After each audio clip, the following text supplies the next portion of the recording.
Thank you, Kate, and thank you, Zach and Lou. What a fun look at Moonglow Bay. I mean, as soon as we got that little nugget of lore where people who die in the ocean, people who die at sea, their spirits and thoughts or whatnot kind of come to be in the fish, I was like, oh man, this went from peaceful fishing sim where I want to like romance different people in town to something entirely different. I don't think this game is about romance. No, I completely agree. I love how I could be wrong, but I don't think this game is about like romancing people in town. A comfort game with because what they were talking about is like somebody dealing with loss, and typically when you deal with loss, you don't immediately go to like, all right, I'm gonna go bang somebody else. What really drew me in. It's almost like that pixelated type of look. You don't really see that too commonly in games. games now, and I love that, you know, they brought that back. And yeah, I'm putting You don't see that type of in what? In who in the what? Yeah, I saw. You people see it all in the that time. thing. Like that's It's all you see now. Like with indie Minecraft-y games, that's all they looking, do. But with upgraded graphics, at least that's what people were reminded of. And everyone was getting excited when they saw there was crafting in it too. So we learned different types of fishing, cooking mini games, sell everything in a vending machine, meeting different people in town, and just for Zach and Lou, like to be indie devs who kind of created this world, I'm sure it's just so exciting to invite people into the world and see what they do. Just like hands off, we made the playground. Now the ball is in your Go court, forth. which is really cool. Right. Yeah, right, I'm excited. I'm excited for them. All right, folks, we have to take a quick break, but don't go anywhere. We have more exclusive trailers coming up. I see everyone in chat that's like trailers. We'll get there. We have more exclusive trailers that's coming what up. that's what the And fuck I thought. coming up That next is what I with the thought. devs from Everybody in the Superhot, chat is like Nobody trailers, Saves the World, trailers, Among Us, because you and wasted more. See you soon. 12 minutes. And I looked a little elsewhere. I didn't look in the chat. I'm looking a little elsewhere. Wow.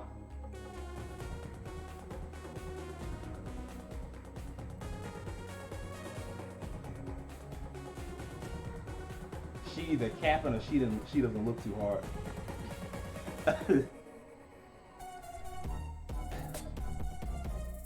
Oh, you talking about with the I don't see many games that have that pixelated look? Yeah, she was for sure capping. Cause she plays a lot of games. Like I don't know if y'all seen her story mode base. She does great content, but there's no way she was looking hella hard. Cause if she was, I bet you would need a break after that long segment. They may have hurt the game more than helping with the fans' response. Yeah, so I was looking online at like the forum that I normally go to, and it was a lot of like back and forth. Mostly people were like, bro, this segment is way too long. And it was. That segment is way too long. And this, by the way, fuck. They bold. You bold in a motherfucker to be like, look, we'll be back in 3 minutes. You'll be back in 3 minutes. Not put more trailers up. What are we doing? Like, if you want to take a break, take 3 minutes to put up some trailers. What the fuck is happening? Look, I understand it is difficult doing all this shit in a pandemic. I get it. But also, it's been a year. We need to adapt by now. Especially since I've seen so many people talk about how when it comes to E3, we're trying to people want to transition away from E3 and make it a largely digital thing. Cool. But you're going to have to, I got to go pee now. See, that's what I'm saying? Like, it's too long. Like, there's no reason to make it too long. Like, condense. Know where you need to put certain things. Like, that interview should have been on YouTube somewhere.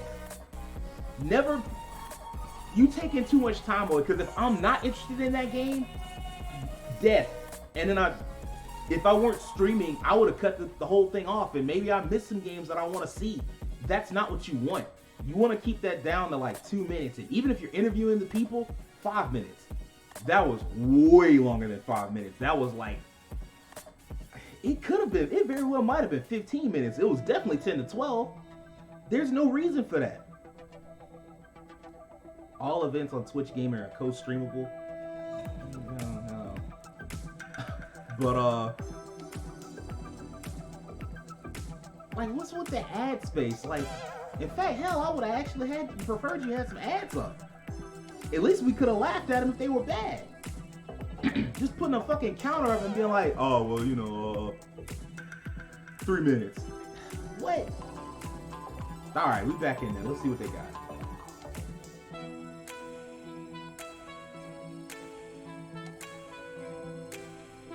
Y'all show me one trailer.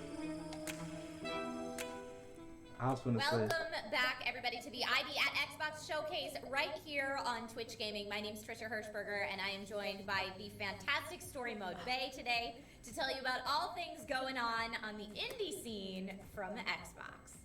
Yes. Oh my gosh. Like we were saying earlier on in the show, we have such an incredible lineup for all of you.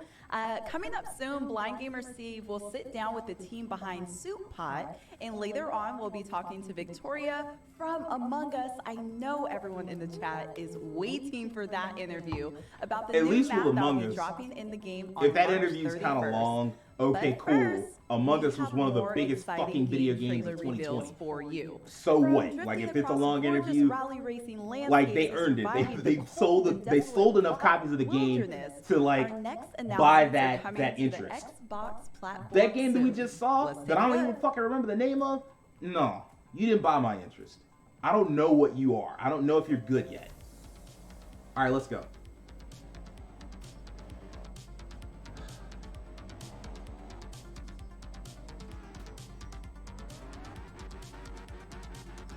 This is kind of cool.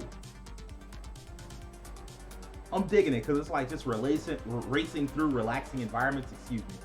I like this. The graphics aren't like crazy good, but they're good enough to get the point across, which the last game, and I'm gonna try not to bring that up again until we do the wrap up at the end. But yeah.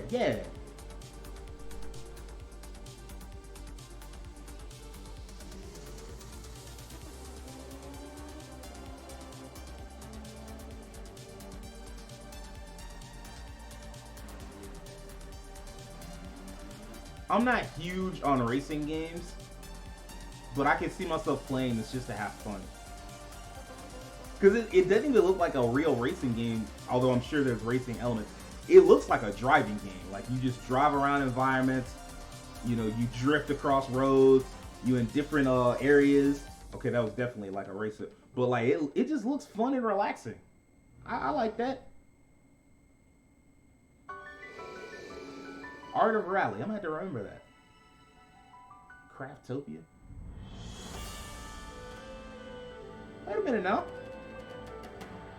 This looks kind of well. Oh fuck! Don't trap me like. Oh, what the fuck? That was wild. And this game is doing a lot. Farming, fighting enemies, monster hunting, dungeon crawling, flying, monster capture? There's a lot of different things. Building snowman? Okay.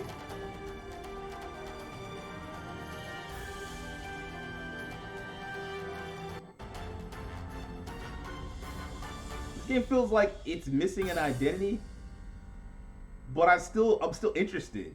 Craftopia. Okay. I like that. It was just doing too much at once, but I'd still try it just to see what it was like.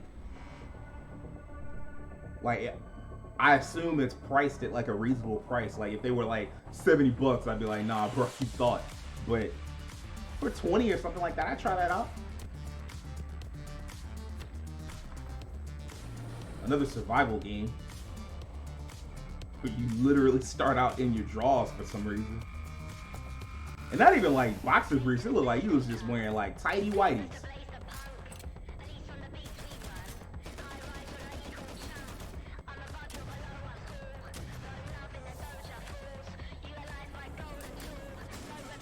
Even though this is generic adventure music, I love it. That's why I mean, like that. Oh, you talking about Craftopia? Yeah, it did look nice, and the music was pretty good.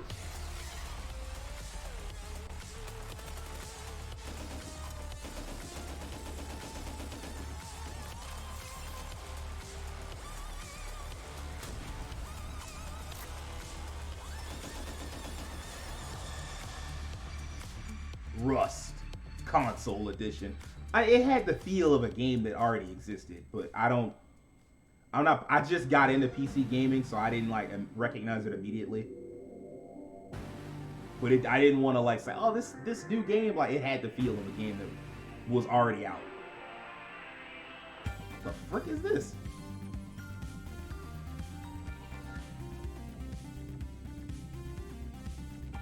This has a lot of 80s vibes.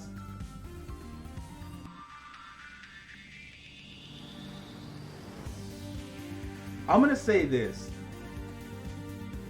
At the rate at which we create content now, it feels like we have more content that's like nostalgia throwbacks to specific eras than we actually had content from those eras. Like, it feels like there were more 90s and 80s.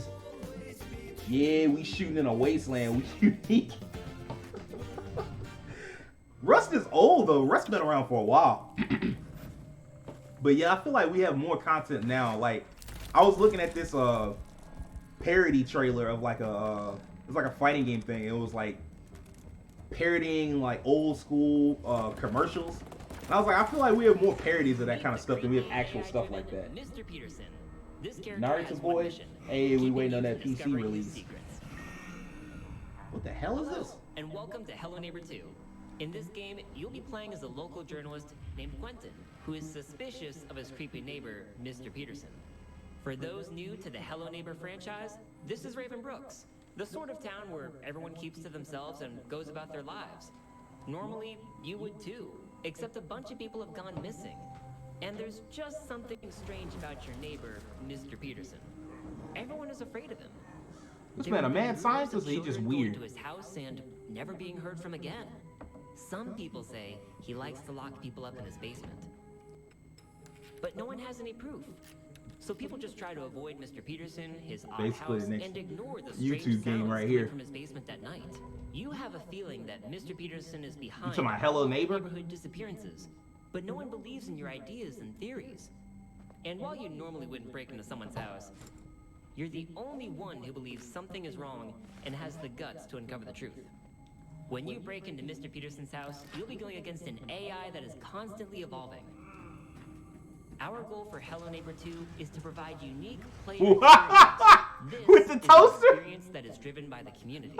Mr. Peterson's behavior is a combination of a neural network and algorithms that allow him to constantly learn from his experiences with everyone who plays our game. It begins with the collection of player activity. Mr. Peterson takes note of player behavior, whether or not most players are likely to hide in a closet, sound like eventually use a you're just certain gonna get escape caught. route, or certain objects. As time progresses and he learns, Mr. Peterson's behavior may change and surprise you.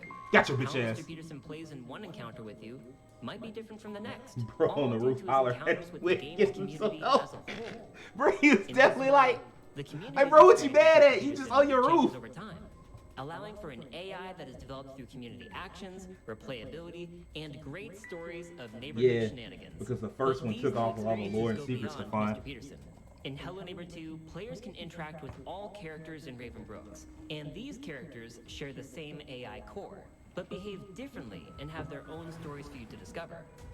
So while you might think you're just playing the game, you're really contributing to the development and improvement of Mr. Peterson's AI. Wow.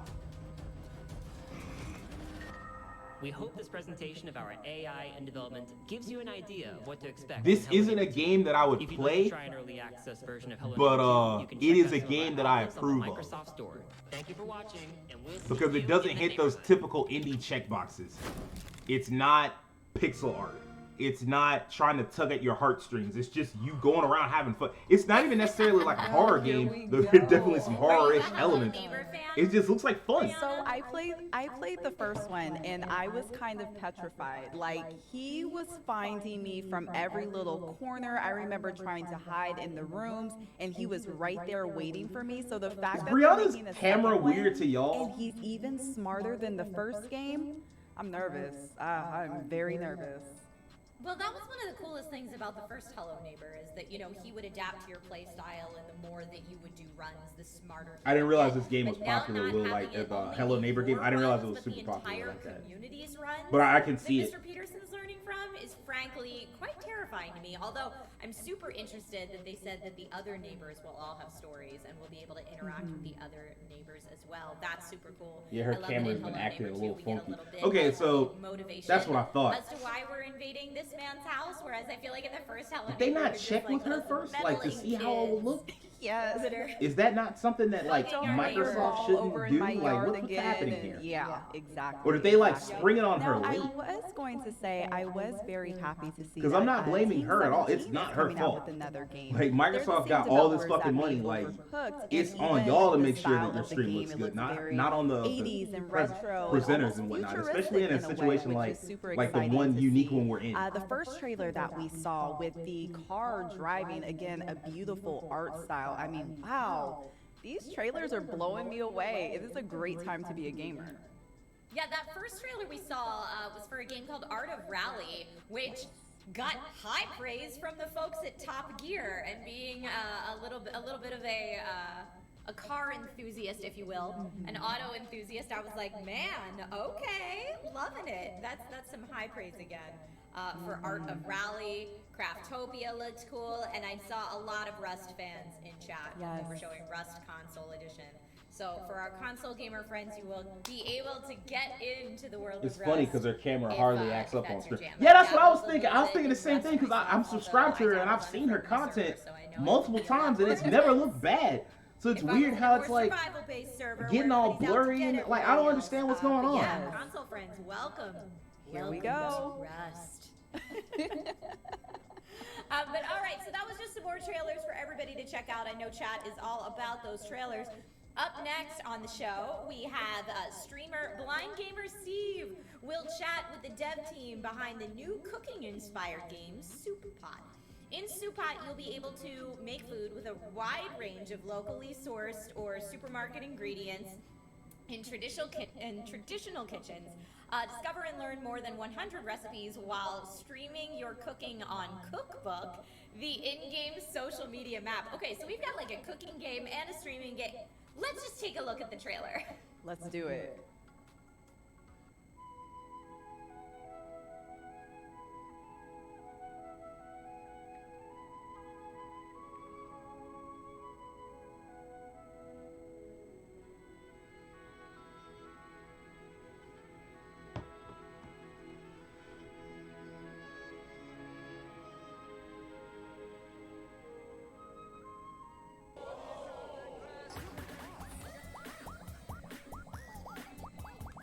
Another wacky cooking game.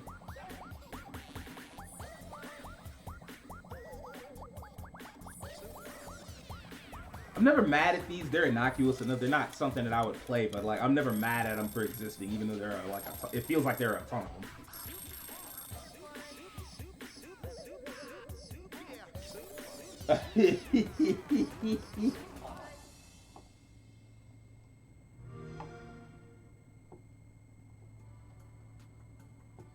Terrence say he KO'd. Oh, I am really, really excited. Hello, I'm Steve, aka Blind Gamer Steve. And to introduce our guest stars is what I'm here to do. It really makes me happy to introduce to you Gwen and Trina from Chicken Club Studios. Hello, Gwen and Trina, how are you? Hello,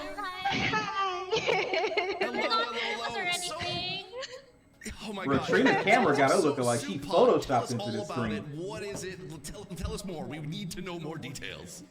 Do we? So it's really weird. It's like our game, it's very chaotic. It's like, to summarize in one sentence, it would probably be a chaotic cooking game where you don't need a recipe. There's no fail states in this game. You just do what you do in the kitchen. You improvise.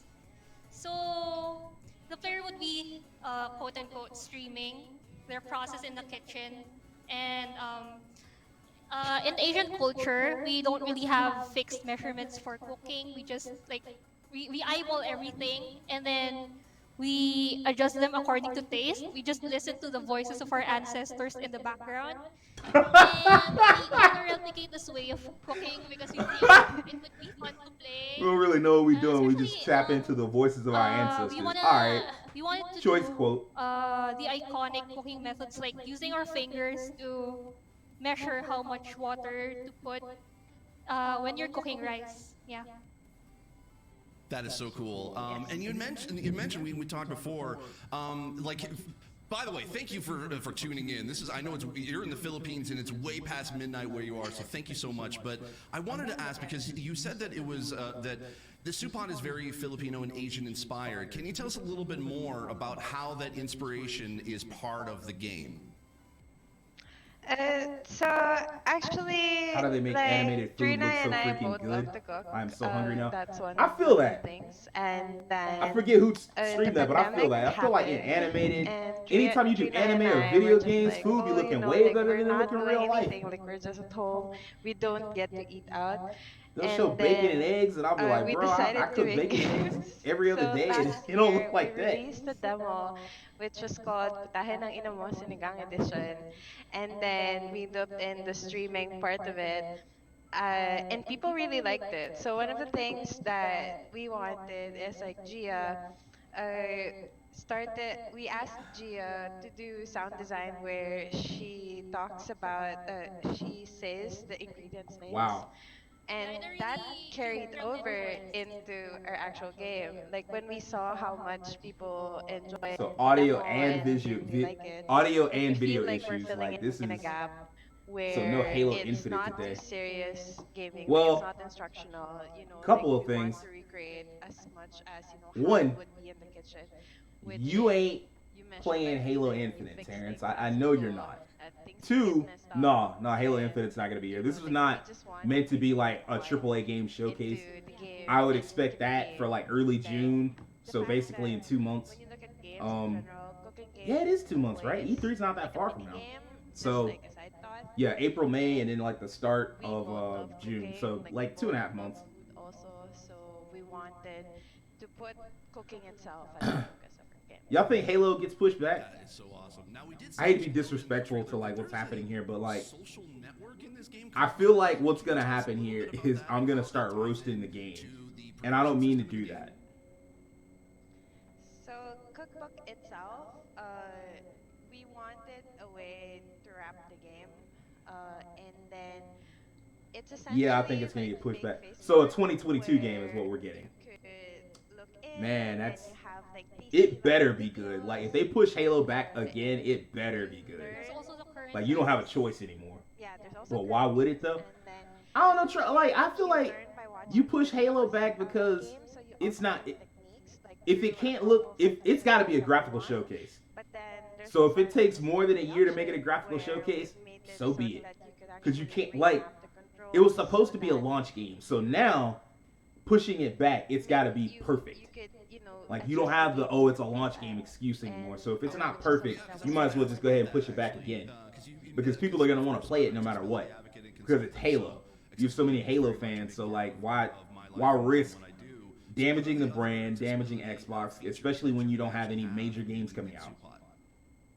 So one of the things that like we really care for is like dyslexia. Like one of our team members has dyslexia, so that's very important to us.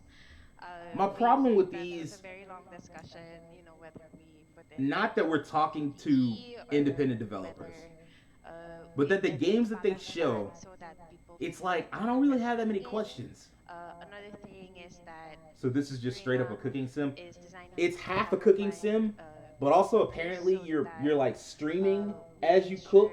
Like inside the game, you're streaming as you cook, streaming to an audience and showing off like you're cooking, and it, like there's a social media element to it as well. So I guess I was wrong. The fact that I have to explain that tells me I'm wrong. It's not that simple of a game. And then it was semi-incidental that our sound designer ingredients. Oda and Gia, like they just really made the game so well. Like the sound design is so well that all the Is this audio game made feedback, entirely by women? Because that'd be cool. really helps you play the game. Like you can play it also like by listening. And the Also, fact also that the the ingredients we- shout their names. yeah, the ingredients shout their names. That is so cool. I can't wait to be able to try that out.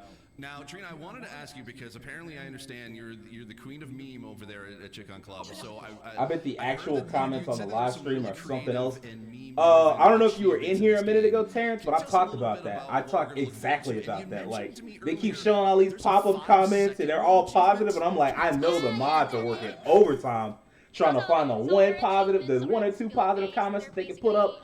Because I guarantee you, the actual chat is like going off. Also, I'm sure at this point they're being racist because Asian people on stream. But even without that, I am positive they like, look, bro, this boring. We talking about the same game for 15,000 hours. Like, move on to the next game. You're still using the ingredients that fell on the floor. And there's also this. Oh no, I'm spoiling a lot of things. But anyway, there's also this feature where you have a fake neighbor in the background singing karaoke, and if you get too annoyed, you can just throw food at them. So Oh my gosh. something like that. Yeah. That is so. You have like amazing. somebody in the background that's singing, and if they piss you off, you can just by the way, we should chuck you food. should probably mention that they're like you got to make sure that you have to turn the stove off, correct? The actual chat is probably borderline radioactive, Yeah. bro. You need Probably to look turn like the comments of a stove off Justin if you're not Bieber using video. it, because it's gonna Just gonna violent and angry for gonna no implement reason. the feature where Although in this if you don't case, turn off there the is a stove, reason your because whole like kitchen's gonna burn. you holding people hostage. Like even That's awesome. Now, this is not how you hype up indie games because like that essentially there's going to be ultimately indie the games ability to are have the kind of wave of different the future. types of food from like locally Like grown AAA games farmers aren't and going healthy food. anywhere. Tell us a They're little not bit about to stop that. making money, but you're going to start seeing indie games as a bigger and bigger deal. And that's something we need to get used to. This game is being discussed way too long. Yeah, I don't know if you saw earlier, but in the Discord I just typed out help, and the help was in reference to another game that they did this to, where it was like 12 minutes. Looks like a fun game, can't wait to play. And this is something Fake that's very subtle. AF. It's not really gonna affect like your Moving on. experience of the game. They're even But showing the we same want footage to over and ensure over. that the Yeah, design of it actually, this is also worse. reflects that, The other game they showed, I forget the name. It was like a fishing RPG. The other game they showed was worse than this. I mean, was better than this in that they showed more footage. This is just the same footage over and over again. Just because of like fast food and like waste. But yeah, like all of those things. So you don't. this is the worst necessarily way feel that in the to game get because you fans can used buy to whatever indie you games. want, and the Like no fail the states fact that and we're the- just focusing on like the, one or two, like you're essentially holding me hostage. both For you indie and I games, grew up with, like, that keep it to is 90 how seconds. the game is. You know? So I Kind feel of Funny like Showcase it did this doesn't like push 2 years ago. the things that we want, but They're we making it design sound the so game in a deep when way it that isn't. reflects that. Correct. I love that. Correct. Now, is this going to be a like a solo single player experience, or is there going to be multiplayer in this at all? Oh, it's a solo experience. Yeah. Oh, that's awesome. So you can kind of go at your own pace. I love that. No, it's not awesome. That's the worst thing for a game like this. This game should be multiplayer so it can be like fully chaotic. Hands on Supot on Xbox. So currently we are aiming for August 31st. This game is the game of my life. If y'all don't get the fuck. Yeah, like That's some the great looking deadline food is though. like It is some good looking food, but that's all I'll give it. When the game gets launched, you also could actually play in a Japanese and Korean kitchen because of like how close those culture are us to what we're exposed to. So there are a couple of recipes, and then you could choose to cook in a Japanese or Korean kitchen also. If it doesn't give me the option to toss, prepare the love that kids so to much. work with Alright, Carlos. so, thank you so much, Gwen and Trina, for joining us. Where can we be able to find more information about Chicken Club, you, and Supot? The leanest burger in the world That's could be the meanest burger in the world if you cook it that way. All right, that's awesome. And we also have a Twitter. We also have a We're Twitter. going to tear this family apart. A Discord, yeah. Just look him up on Twitter, look him up online. Supot will be coming very soon. If it doesn't give me the option to toss food into the pot across the room, it should definitely give you the option to do as much crazy crap as possible. Thank you. Oh my God, you, Steve. Thank you, Gwen and Trina. Okay, Brianna, are you a good cook in real life? I've gotten better, yes. McRonald's. When I first started cooking, McDiddly's no, is not what that really, was. but That it's trailer was almost diddly. like trial and error. I love what they were saying earlier about how, in their culture, there's no sense of really following recipes. It's just you let the ancestors guide you, and they'll tell you how much you need to add. That's the kind of cook I am.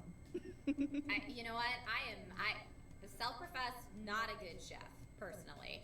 And I'm watching this thinking, oh, maybe this will make me a better chef. Actually, Dance Dance Revolution made nobody a better dancer, so no, probably not. But at least it might make me have some love, for cooking. I like the wacky stuff that they talked about, where like you can throw food at your karaoke neighbor. Yes. That sounds hilarious. Or that when you select food, or I guess pick it up, the food yells out its name. Yes. When you pick it, that's what I'm in for. I'm in for the wacky stuff. Or even, they were saying the 5-second achievement. If you drop some food, and as long as you pick it up, blow the dust off, and put it back on the stove within 5 minutes, you'll be good. It's 5 fun. minutes? I'm excited to play. It's supposed to be 5 seconds. 5-second rule for real. Yes, for real. Well, everyone at home watching, coming up, we will chat with Victoria from Among Us about Honestly, if they the new wanted to show the airship cooking map game for an coming over extended to period the of time, game. And they later, should have showed a streamer multitude of Dano Podge recipes will and have a results. conversation with the I- devs behind They were talking about how they didn't want to spoil anything, and I'm like, man, if y'all don't get the fuck out of here, ain't no story to this Let's take a game. quick break. Be right back. Better convince me to play it.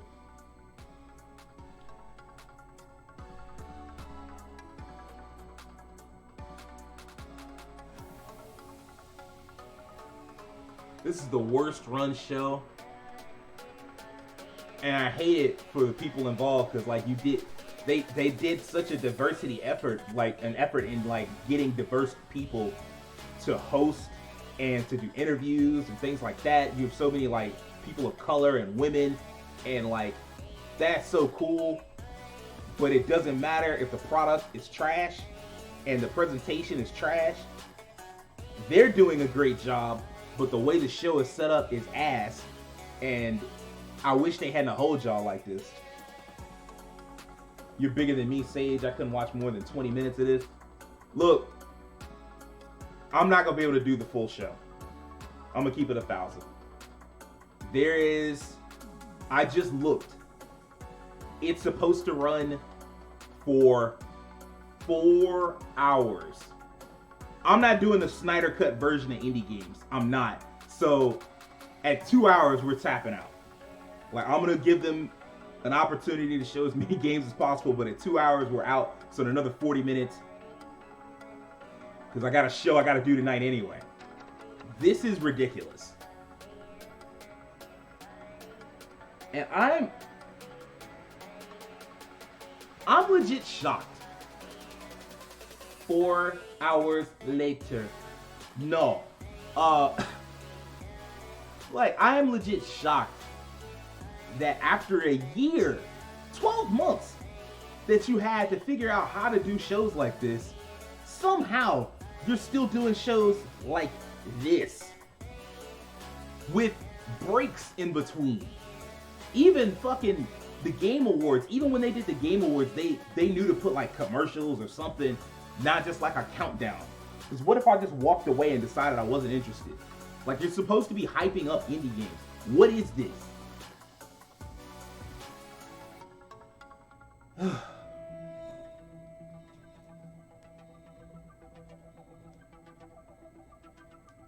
This also does not hype up Twitch gaming for me. Like, this doesn't make me excited to be like, oh yeah, I'm gonna check out /Twitch gaming. Like, no, I'm not. No, I'm not.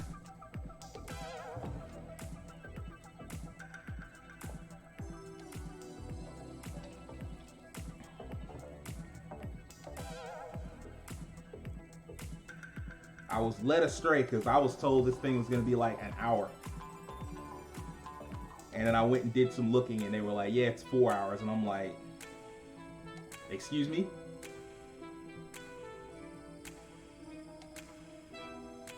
And this don't make Xbox look good either. Like, it's like, everybody's like, yeah, let's see what Xbox got going.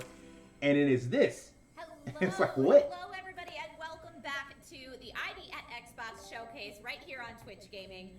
My name is Trisha Hirschberg, and I am here today with Brianna, aka Story Mode Bay, and we're kind of like Nah, you in here for the long run. through this No, I'm event not. today, leading you to all the I different sections refuse. of things that you will want to see. But we do have a lot of great stuff coming up. We absolutely do. Next up, everyone, we'll be hearing from the creative team behind Nobody Y'all Saves wondering the why I'm World, dancing? It's and 'cause they the will be stimmy hit. interviewed from none other than Dano Taj. But before we get This to that reminds me of the interview, we Xbox have One showing more they had around the gameplay same time trailers to last year reveal. that showed no From the real Battle of games. Normandy to the Yeah, storm of but medieval that one was only an combat, hour this or like an hour and a next half. promises Like, something condense your forever. stuff. Like, if it, Let's take a look. there is no reason for it, unless it's every game ever, there's no reason to be showing this for like 3 hours, 4 hours. That's like the length of a Lord of the Rings movie. The Stimmy dance, yes sir.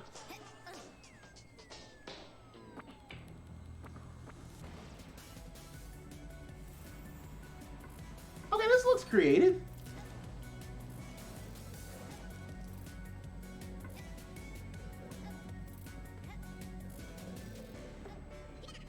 Okay, I see you.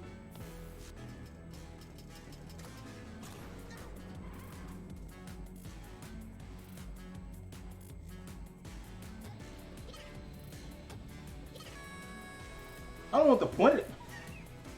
No, did she go flat? That's kind of dope.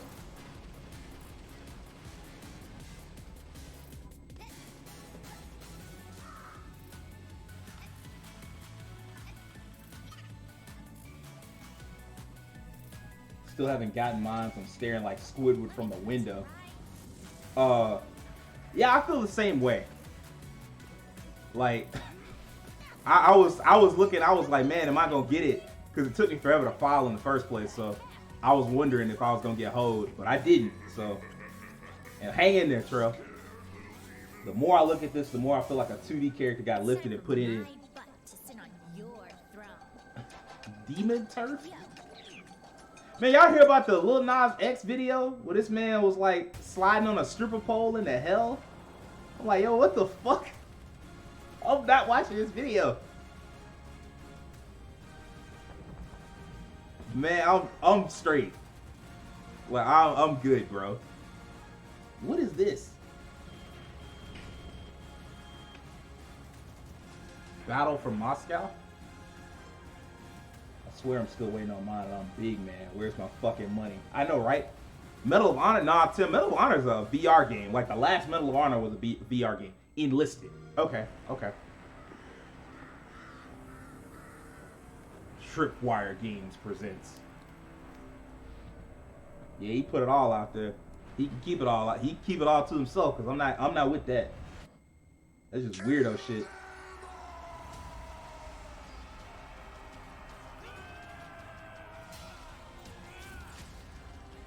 Fight for glory. We already got For Honor. And what's the other game? Straight to the point. Yo, I didn't realize how direct that game that title was. Enlisted. We make our stand here and now. Holy shit! That dude's fucking dead.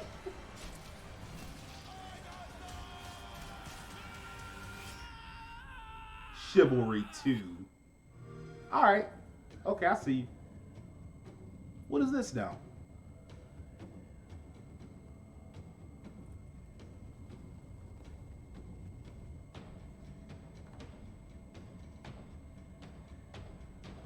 But I hope it doesn't come with digital enlistment for you thinking you hit the terms of service? Like, yes, terms of service.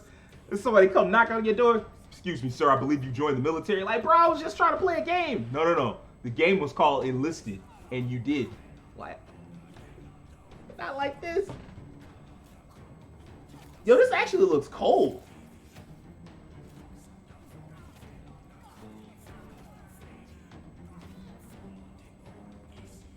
A little simplistic, but it still looks really good.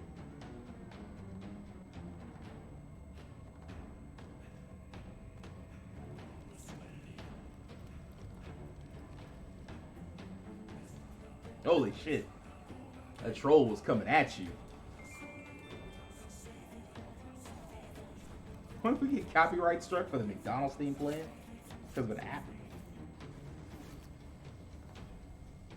Song of Iron. Intense. That fella needs a horse. You know, Will pointed this out, and I thought about it. It's like every open world game is just like some dude on a horse, and they need to work on that. Salt and Iron. Isn't there a game called Salt and Iron for real? Because that was Song of Iron. Isn't there a game called Salt and Iron? Am I tripping? This looks unique. Feels No Man's Sky-ish a little bit. I feel like I saw, like, they said this was going to be here, but I don't remember what it was called.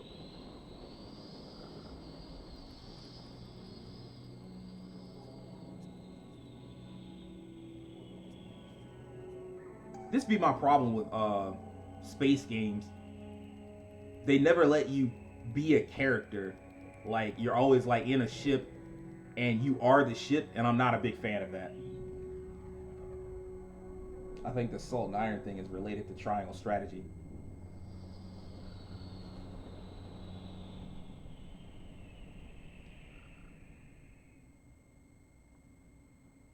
This looks like Flower with a ship. Kinda.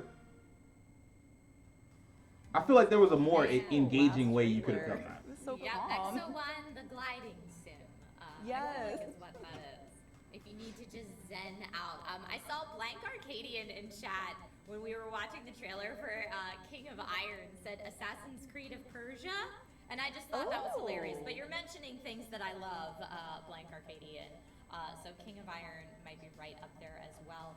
Brianna, did you have any of those trailers that jumped out at you that you were like, yes, I gotta play that?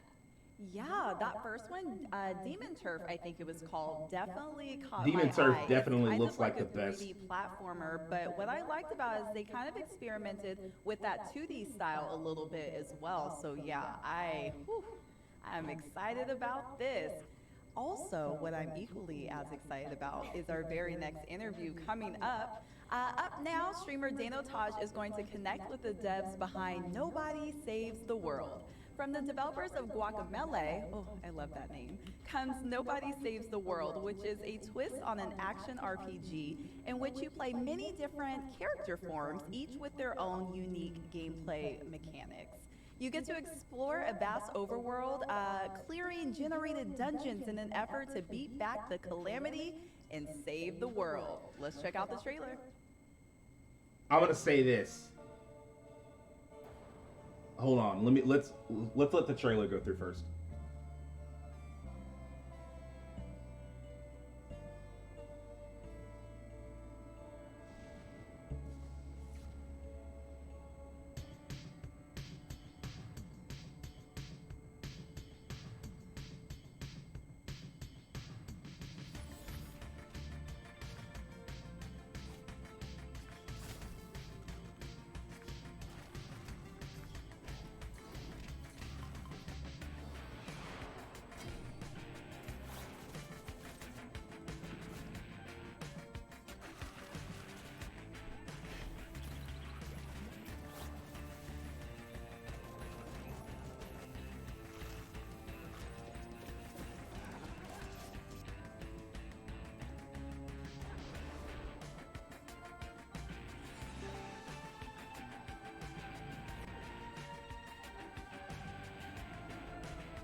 Yo, wow, that trailer was awesome. I've seen that like 3 times now. It's fantastic. Medieval My Ben name is 10. Dano Taj. Hello, everybody. You said I'm gonna say this, and then the stream buffered on my end. Well, it worked out perfectly for you because I didn't say anything yet. The lovely people that brought you So, Guacamelee and Guacamelee 2. the interesting thing about this one is the last 2 games that they did these way too long fucking interviews over were pretty simplistic. Like, you look at it and you kind of get it. Like, it's not that complex. Like, the cooking game, that shit wasn't that complex. The fishing game, the only thing that was complex about that was that there's an actual lore and it's an RPG. Cool.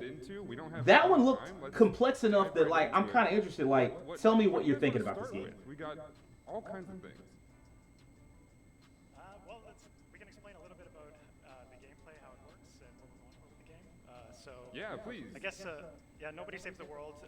Well, to start off, that naked gray baby that you saw that picked up the wand at the start of the trailer there, that's Nobody. That's who you start the game as. And so, like, right at the start of the game, you find this magic wand, which allows you to change your form into different types of forms. So the game is basically like a top-down RPG, action RPG, but as you're playing, you're progressing through this form tree, and you're unlocking new forms and playing as different forms and experiencing like completely different types of gameplay with each kind of forms.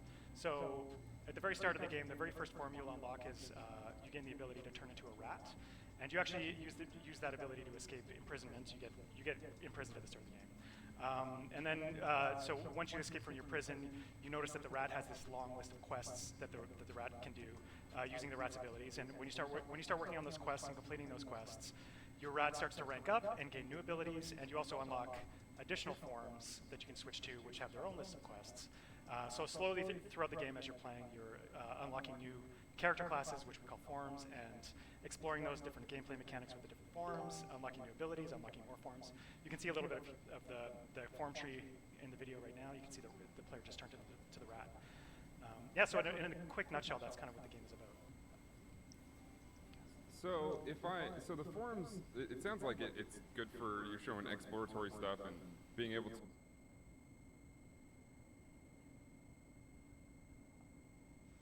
Bruh, no. Bruh, not like this. Kind of Bruh, please. solve a little bit. I really don't like the look of that regular human form. Yeah, it looks bad. Your gameplay's Not like bad graphically, but like the design, he just look bad. Yeah, absolutely. Like, Why does he look like that? Is there a form reason? has their own play It's a great styles, question. Their own moves. Like, some are about like applying status effects to enemies and taking advantage of that. Some are like real heavy hitters, but you know, they need like long windups and they need an element of like timing to them. Yeah, some bro fly, look some busted. swim. There's like lots of combat and traversal mechanics. As you get further into the game, you can mix and match the abilities between the forms. So, you know, then you have like a rat that can shoot arrows like a ranger, or a horse that's, you know, like biting things and poison like a rat, whatever. So the possibilities are nearly endless, you could say. Yeah, we talked about it a little bit before, and I think that's the thing that intrigued me most. It sounds like there's sort of a. I feel like Guacamelee Lego had a plug better and art play, direction. Get to It had a stronger art direction for sure. I agree. Like, how complicated can we get? It gets pretty complicated. Like, to start with, when you unlock a new form. But I still don't dislike this game, and it looks. How to use that forms, 'cause we want to ease the It looks so much better than the other games that they focused on. Like, at least this game looks like something I'd be excited for. Or I could see people being excited for. Like, you're not gonna convince me that nobody was super hyped for that cooking game. There's just no way. I'm sorry. Like, that's a game that you see and you like, I'll try it. It might be good, and it might be flames, and you might love it after the fact. But the trailer that they showed, man, ain't nobody hyped for that. You don't get out of here. Ranged abilities to kill enemies, so you have some flexibility on how you want to do that. That's Know what this reminds me of to an extent? Ren and Stimpy or Cow and Chicken. do start to get more Woo. specific, and It does have that cartoon vibe to it, though. I kind of see where you're coming from with that. It gives the player some room for creativity in trying to complete the quests that they're presented with. Yeah, that's awesome. I mean, that was probably the thing I was most excited for when sort of hearing about this was it looks very much like, well, it looks like my jam, I'm going to be honest, and it looks like it's a lot of chat's jam as well. So I think we're all pretty excited about that. But that sort of freedom to play within your rules as the developers, but also be able to kind of do things on our own and get pretty creative and play with like the tools that you brought up. I think that's pretty awesome. Not to mention, I mean, just simply like Geopart says, the art style of this game looks amazing, and I couldn't agree more. There's just so much stylistic virtue to it, and it seems like you're taking a lot of inspiration from your past works, like Guacamelee. Can we talk about like what are sort of the things that maybe you learned in the past that you brought to something like Nobody Saves the World? Actually, I mean, talking with the The artists, weird black eyes. Everybody looks dead inside. I'm concerned. one of the goals is to try and break a bit free from what we had done previously. I guess in terms of, say, like Severed and Guacamelee have a very like angular we art style, but this is more like hand-drawn and like lots of lines and strokes and stuff. Well, there's your explanation, Terrence. Like they also they intentionally wanted this to look different from Guacamelee. Charming, but like off-putting. Like I know like maybe like Ren and Stimpy or like Garbage Pail Kids were referenced in the art team. Where, like, There it is, Will. It's like He appealing, but specifically also- mentioned Ren and Stimpy. Sure. Yeah, it looks like there's a little Huh, bit of y'all were on going point, and, both times. Like you said, that hand-drawn art style is pretty. And this just in general looks better. Nobody does it the same, right? Not really, at least. That's awesome. He did call it. So I've seen some mentions, and something that I sort of came up just kind of watching it for the first time was a lot of thoughts of like it being a roguelite, but I wanted to drive home that it isn't a roguelite, it's very much an action RPG, but you guys have something very special, which is, I mean, do you guys want to talk about your dungeons a little bit? Yeah, absolutely. The dungeons So, are randomized, Yeah, the I bet. structure of the game, it's kind of like you're exploring a large overworld, not unlike one of the older 2D Zelda games, but scattered throughout this overworld, there's dungeons everywhere. We have about 25 dungeons right now in the game. Fuck, that's a lot. And all of the dungeons are procedurally generated. So, I knew it. And they all have completely different themes as well. So Procedural generation dungeon, so every time you walk in, it's different than the last time. Really odd, non-standard things like you'll be exploring a UFO or a gingerbread. I'm not mad at that. Like, procedural generation is good in spaces. I feel like procedural generation fucked over a couple of games this gen because people wanted to, like, developers wanted to try it, and it just didn't work out the way they thought it would. There are 3 examples with No Man's Sky. Like, everything was procedural generated, and there weren't enough elements to pull from, so you saw a lot of repetition. With Mass Effect Andromeda, they wanted to procedurally generate hundreds of worlds that you could go to, and they realized that shit is difficult. And it just didn't lend that handcrafted feel to the world that fans of RPGs would want. And so that wound up being like something they had to scrap, start over. That's why you wind up with only four worlds in the first place. And then Watch Dogs Legion did procedural generation, and that didn't work out in that game's favor either, because it felt like the world just didn't have an identity, because your characters didn't have identities. Like, it was like, replace this character with another character, and it didn't feel like it mattered. What they should have done was procedurally generate the things that you could wind, like the aspects you could wind up with for different characters, but they didn't do that. Like, you have story, like each character has their own story, but what you wind up with each time you play has different, like every character has different abilities that they specialize in. That would have been better for that game. But for a game like this, that's much smaller in scope, and the focus is just on like you exploring the world and like you going through these dungeons, the variability of a procedurally generated dungeon is a good idea. I mean, speaking of very powerful things, you showed a couple. At least they have a lot of gameplay to show. I'll give them that. Yeah, I mean, like, this looks way better than the other 2 games they showed. And that kind of bums me out because the first team was like, you know, I think, I don't want to say that. The first team was like, the first 2 teams had women on them. And in this team, it's just like 2 white dudes, and they presented the most interesting game, and that bums me the fuck out. And that's not to say that people like women and people of color can't make interesting games, but the games that they showed, the like enemies and the hazards in the dungeons, you know, like there are hype games made by people of color, there are hype games made by women, and they don't necessarily have to have killing in them, but the ones that we showed, like the art style of that RPG, that river game, that's not it, bro.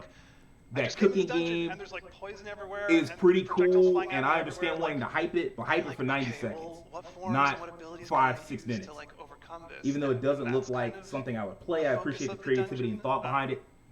I mean, that's what happens when you're a bigger indie, and that's going to be weird as we start to come up with terms like it's not just indie. Because these guys really, arguably, Drinkbox is closer to AA than straight up indie.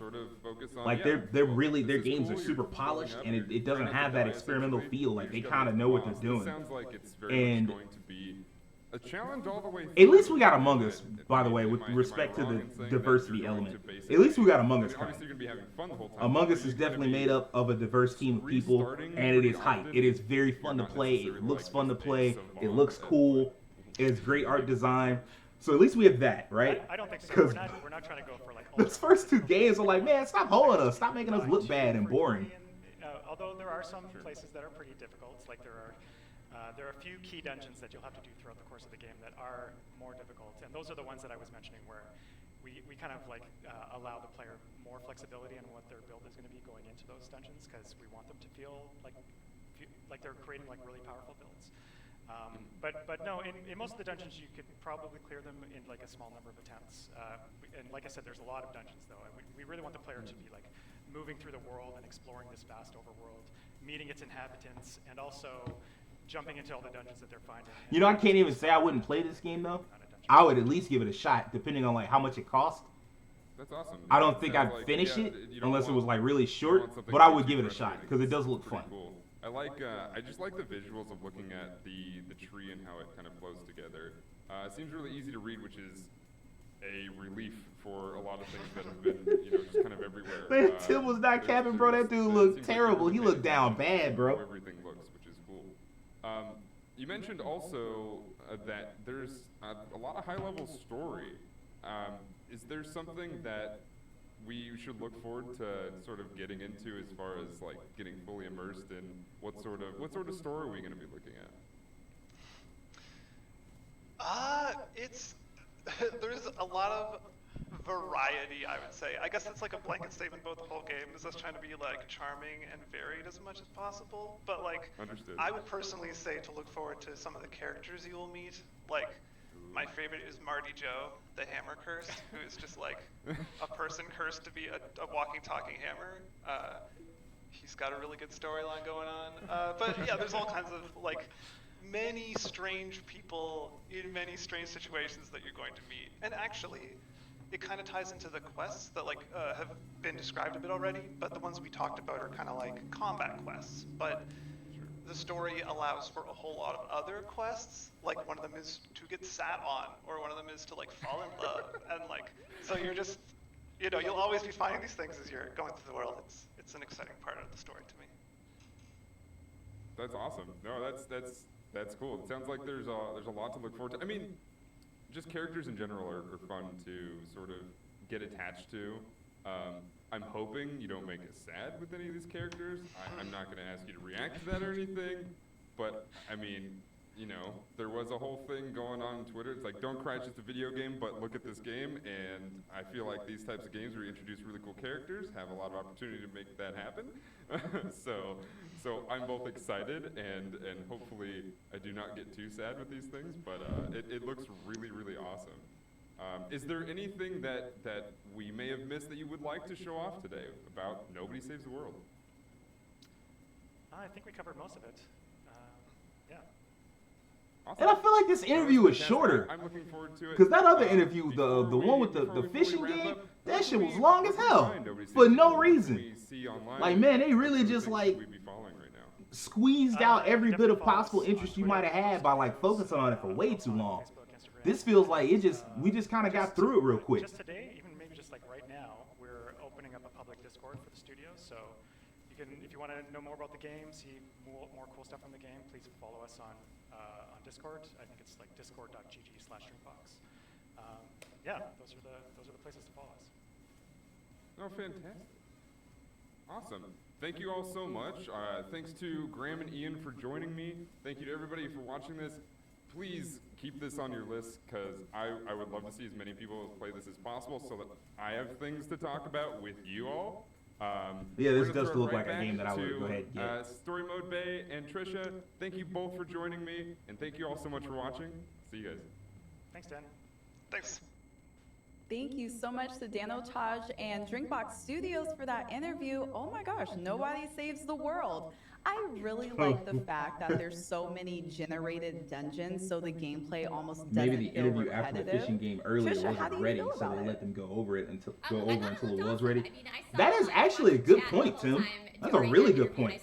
I could totally see that being like, look, we not ready, like we gotta set up, we gotta do this, we gotta do that, and they wound up making that run longer, because that felt like by far it was the longest interview we've seen. In fact, low key they've been like progressively shorter, which is weird, because like you think you'd start out with a short interview and build up, but like that one was really long, and maybe there was a reason for it. I think this is a world that I know for myself I'm probably going to spend a lot of time in. I think that Nobody Saves the World looks definitely interesting. Do you think it's something you'll probably stream? Yeah, I mean, I definitely want to check it out, and I love what you said too about the replayability, Her because camera I feel finally like acting there's right. so many games where you play and it's almost like it's one and done. But no, I want to get my money's worth. I want to play this a couple of times over and feel so excited about each playthrough that Facts. I do. So yeah, I'm Facts. She definitely got a good checking point. this out. Even though I barely replay games. Is there a game that you're super excited about? Granted, I'm replaying Sleeping Dogs, and I'll probably play that tonight instead of Yu-Gi-Oh. I mean, looking at the chat, I have a good feeling about what they're looking forward to. I'm seeing a lot of hype for Stalker. I'm seeing a lot of hype for Among Us.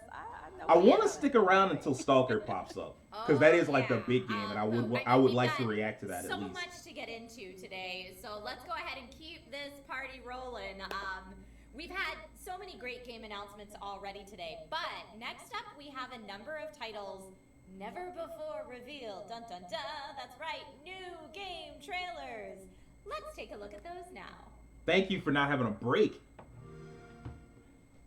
This is our world, or canon.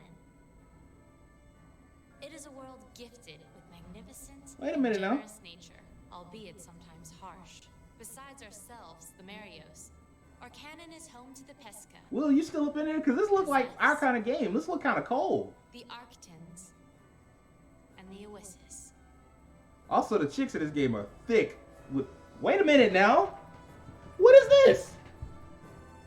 Hold up, bruh. Was this announced? Has this been out here before? The Migmies bring our people together and carry around crates containing Wait, is this that game that they were remaking for a console, a stair, something? I have to look up the name, but I feel like this was shown before. But if this is brand new. And last but not least, let me tell you about us. We are the demigods. Our mission is to fight and defeat the noises, the mysterious monsters that threaten our beautiful harmony. The demigods will not allow anyone to disrupt our canon's harmony. It has a Vanillaware feel to it. It definitely does have a Vanillaware feel. I was thinking the same thing.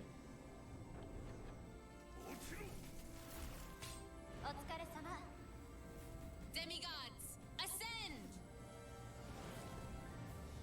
Yeah, Astria Ascending. They talked about this before. It looks cold though. Alright. I might try that out. That comes out later this year. I might try that. Waiting on that PC release.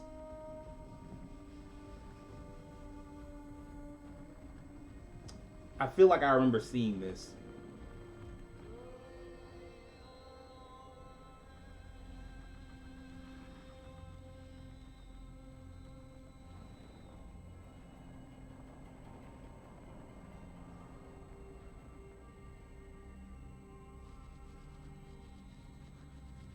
Thought this was pod racing for a second. I can see how you might have thought that.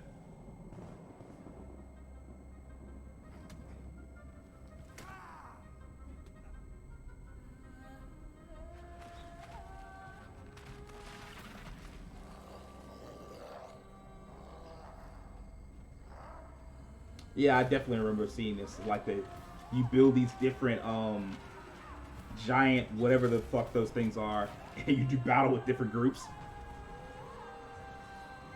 Looks intense. It doesn't look bad at all. Like, it looks pretty good. Giant sandworms and shit wrecking society. That man flying, he was gliding. Well, no flight.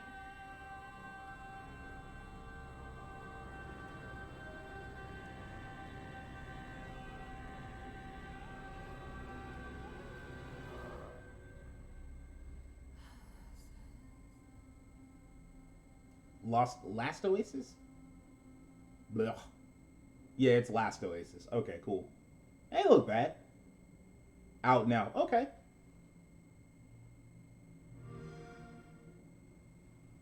This batch has looked pretty good. The Astria Ascending game is coming to PS4 and PS5. A classic turn-based tactical RPG. Alright, let's see what y'all on. A tale told on the battlefield.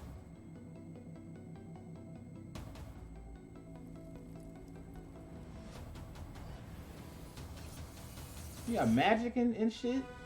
Turn-based RPG. Customization. You got my interest. I hate the way the combat looks, but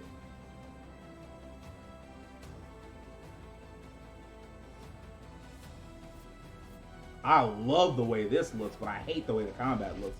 But I might be willing to overlook it just because I'm so desperate for a new RPG.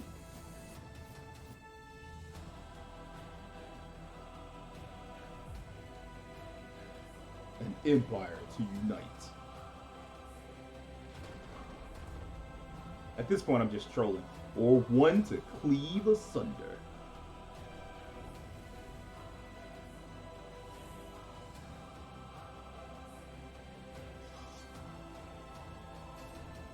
Yeah. Lost Eidolons coming next year, 2022. Alright. Okay, I see you. This batch of trailers has been much, much better. More varied. The graphics are less of that. What the fuck? What is this? Is this a lawnmower? Bruh. Cutting grass, the video. Lawnmower simulator? Bruh, if y'all don't get out of here with this.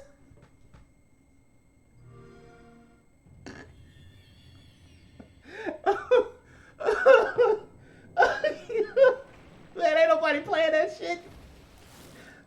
Who fantasizes about cutting the lawn? Bro? I promise I was joking. They legit named it that. Bro, like, alright, I get it. Farming simulator. I can understand that. I can understand Football Manager. Those kind of games. I get it. Cool. Excuse me, lawnmower. That must be like people that grew up in the city, because I grew up cutting grass. That shit not fun. That shit trash. A plague doctor. Yeah, he kind of got that look to him. There's like puzzle aspects, but also like, man, that's gross.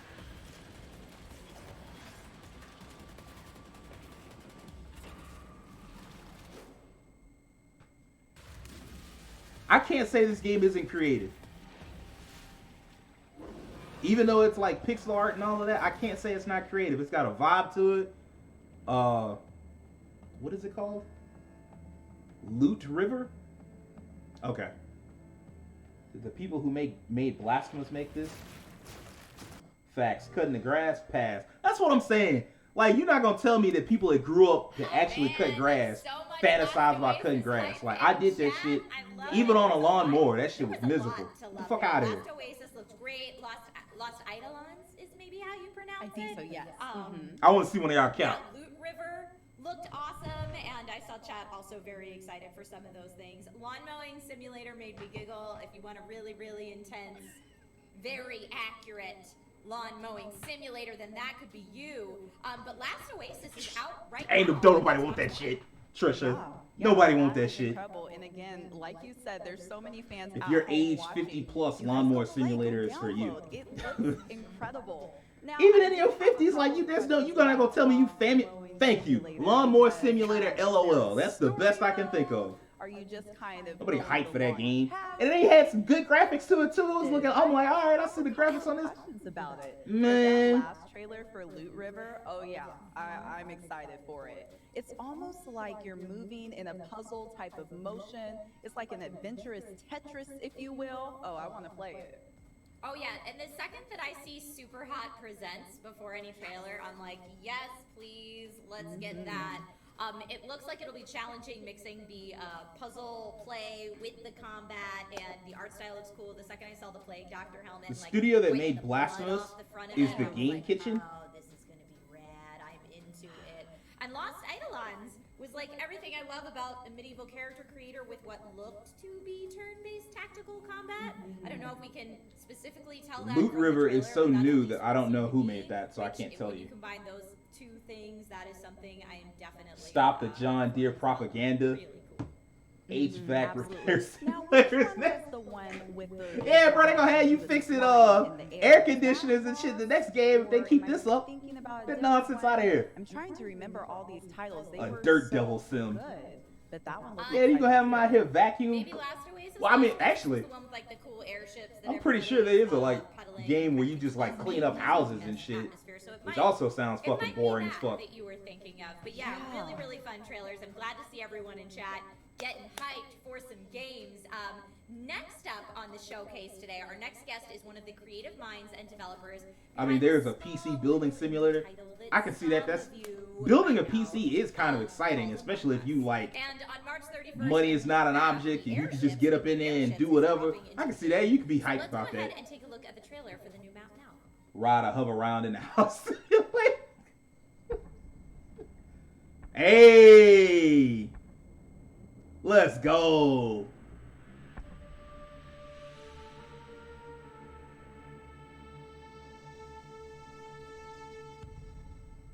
The airship is coming to Among Us. Y'all need more than one map.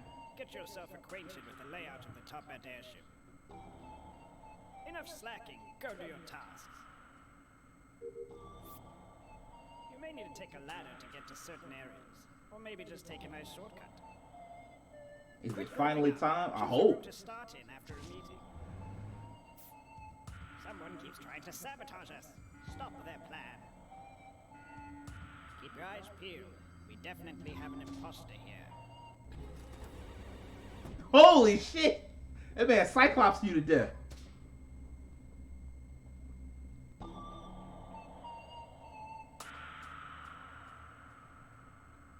All right, this interview needs to come with. Hello, Victoria. How are you today? I am great. Thank you for having me. I'm legit so happy for Innersloth and how like the chat. like that shows you the kind of work you have to put in though, so right? Incredibly fast. Still coming early 2021. I thought they had a date. I thought it was March 31st or I think something. everyone is And this interview really should come with a date because we've seen that trailer before. What can you tell us about the airship? Yeah, so the airship is actually dropping in like 5 days. Oh my goodness, 5 days. There we go. So it's very March soon. 31st. Yeah, it's going to be our biggest map ever. It's going to come with an account system. We have some free hats coming with I it. freaking saw chat go into vent. There will be all new tasks. There's going to be ladders. It was and red looking platforms. sus. It's going to be hopefully a lot of fun for everyone to play with, and we are really excited for it. On to a finally side be note, out. Square and Xbox been promoting the hell out of Octopath on Xbox. They really like to Octopath, seeing the success that it has makes me happy because they deserve it. They did hella good work. That is a beautiful game. Like even for somebody that hates pixel games and hates like 2D and shit like. I'm not a fan, but Octopath is just such a gorgeous game that I'm so happy for their success. I cannot wait to, in the best ways, murder my friend. But with that being said, I thought it was really interesting from The way she was like, I cannot wait to. In the best ways, murder my friend. Yeah, so it's going to be a lot of fun. It'll like definitely change up the strategy. And if you spawn in the same room as the imposter and it's just you two, good luck. I mean, whoops.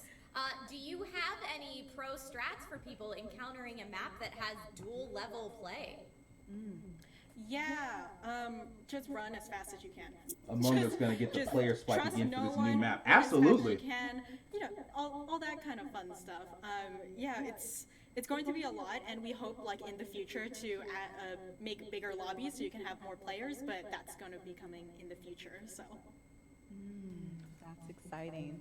Now, I did recently learn that the airship is going to be the biggest map available. Does this mean that there will be new tasks available as well, or new death animations maybe?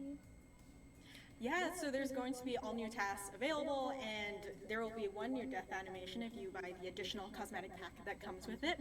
As you can see, it's based on Henry Stickmin, which is another game that we made in the past, so there it is. It's Right Hand Man's kill animation. You say So Henry we're hoping Stickmin? people have So is Stickman a real game? Oh man, are you allowed to tease what the new hats are? You saw lots of it in the Oh my God. in the trailer, but we'll They have be some taking it in the hats worst ways such in Among as, Us, bro. Unicorn hat, like a little Dude heart, just come some across angry and like eyebrows, eat the whole top zipper, half of your body. I'm like, my God, bro. a chocolate ice cream. I'm hat just that trying is to get off this definitely ship. Let me leave. Definitely chocolate ice cream and nothing else. Not food. Definitely doesn't look like anything else. Thank you for specifying. But with that being said, do you have any personal favorites about this new map?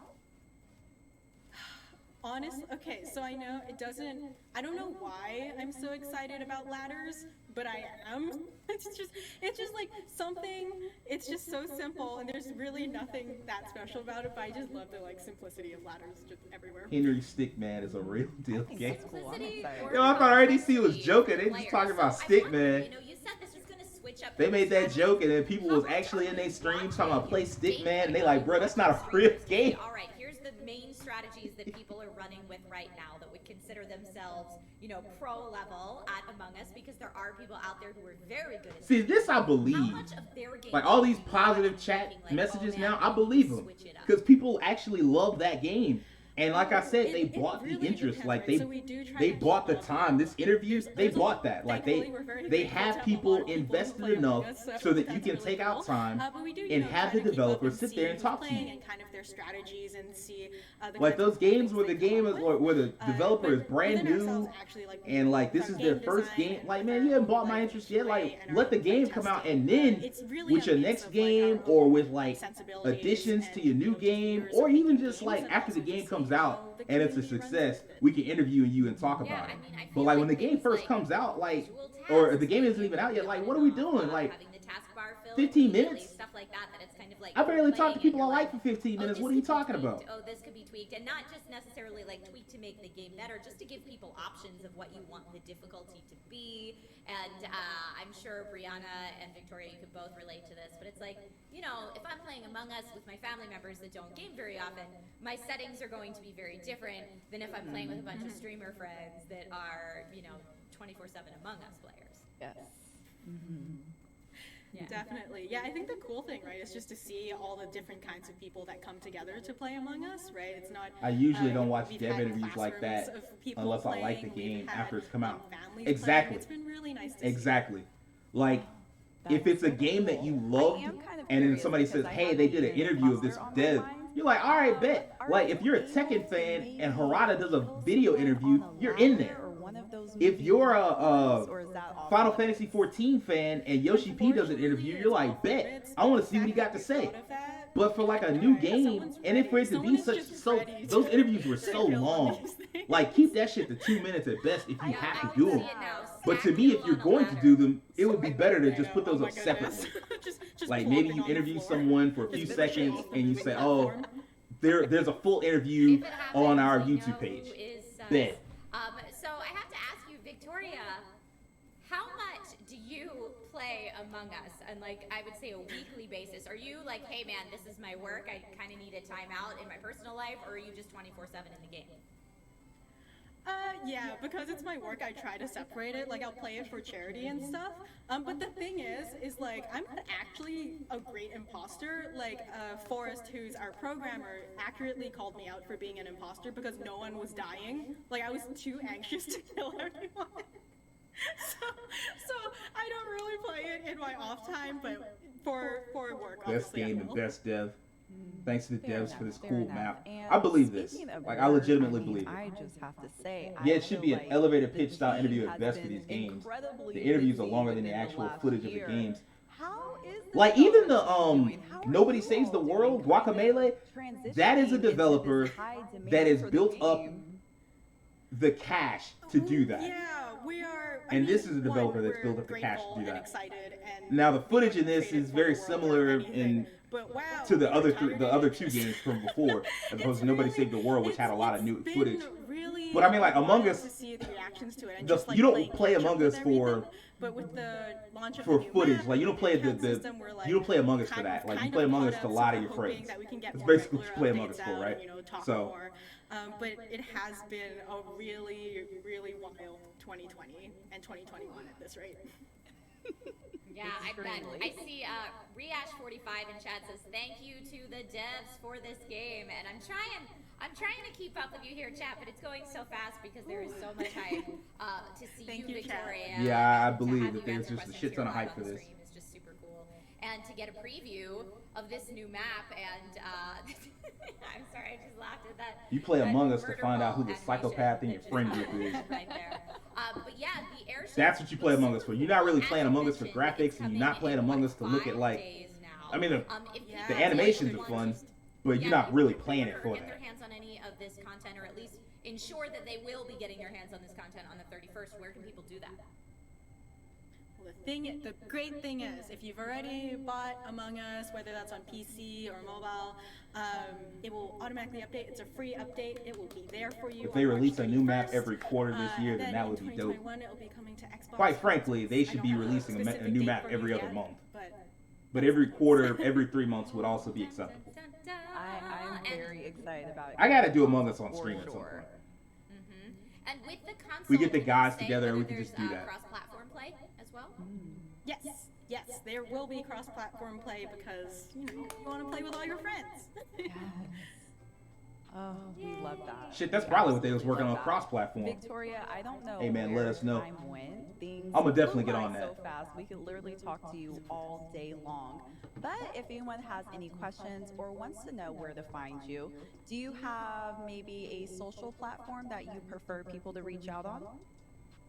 Totally, yes. Get those So easy you can Twitch views. find I don't know us that on Among Twitter Us is getting the most of same time, Twitch so views. that's twitter.com/. You and Will could stream it, or even Devin. You can also I mean, all find three of us us on could stream it, Discord, really. at InnerSlothDevs. Awesome. Well, Victoria, thank you so much for stopping by the ID at Xbox showcase today. Thank you for coming by Twitch Gaming, and hopefully we'll see you here soon. Thank you. Yes, thank you for having me, and thank you, chat. That's not a bad idea. Like, just all of us streaming at one time. Oh man, that was so fun. I can't wait to jump into that new map, and I can't wait to see what the new tasks are and, you know, how to adjust your strategy accordingly. I saw the people in chat saying Trisha is sus. Everybody always thinks I'm the imposter, even when I'm not, and I don't know why. Apparently, I'm super sus all the time. But you know what? I'll take Yeah, you it. got I'll that take look it, to and you. then we'll adjust my You strategy look untrustworthy. accordingly. And, I don't know what that means. Like somebody just said, "Hey man, you look sus." Like it had a different meaning, and thank God for Among Us to like get rid of that. Sometimes when that imposter title flashes across the screen, it's like I kind of black out a little bit. Maybe I get a little hungry and crazy with power. And I'm just like, yes, the first person I see, oh yeah, that's who I'm going for. And all my little plan just goes out the window. I was gonna say, it's like you bad at it then, Brianna. Like you just out here. As soon as they tell you you're the imposter, you like, I gotta kill somebody get immediately. somebody alone and then vent out of there real quick. But it doesn't always work that way. You know, sometimes you have a kill and then 3 other players walk in gets and messy. watch it happen. It's the luck of the draw sometimes, but the more clean kills, the better. All right, folks, we have so much more show left today in the ID at Xbox Showcase. Death's Door devs are up next, and then more exclusive gameplay trailers. Huzzah! And again, just a lot more content to show you. So don't go anywhere. We will be right back. Kill as soon as the game starts. I mean, that's a legit strat sometimes. Like I've seen people kill like at the beginning, like when you first get onto the ship and you're all gathered up and you just like do one quick kill. I've seen people do that. I'm not gonna lie, it'd be like that. Somebody get close to outing you, shit, you might have to send that man to the upper room. Yeah, somebody like figure out it's you and you manage to survive that first round, you like, look, he gotta go. He gotta go to the upper room. You gotta get him up out of there, bro. Alright, I know I said I was gonna do for 2 hours. I'm gonna try to stick in here until Stalker shows up, because Stalker is a big deal.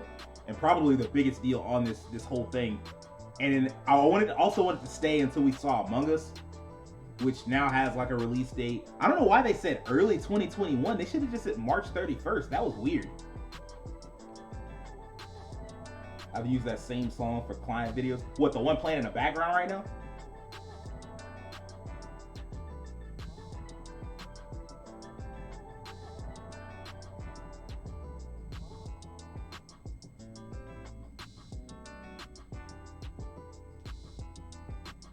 One thing I want to say about Among Us is that's an example of like sometimes it's like that. Sometimes, because I don't think InnerSloth did that many games before it. Sometimes it is like that where you have to put in, you know, all this work and all this effort into creating a great game. Yes, I am talking about Stalker, the one with the dots in between. Yes, sir. Sometimes that's what it's like where you have to put in all that work and nobody notices it until later. And that sucks sometimes because like there have been artists, like famous artists, that only got noticed after they died, right? And that's not helping them, right? When they were alive and they were doing all this creativity stuff, and they were geniuses then, and nobody noticed. Fortunately, now it's a little easier to get spotted, but it does show the kind of work that you have to put in over a long period of time before people go like, okay, this person is great. And so that's something that I want to impart to everybody. Like, don't be afraid to put in effort. Even if nobody sees it, someone, as long as you stick to it and are consistent, someone will eventually see it.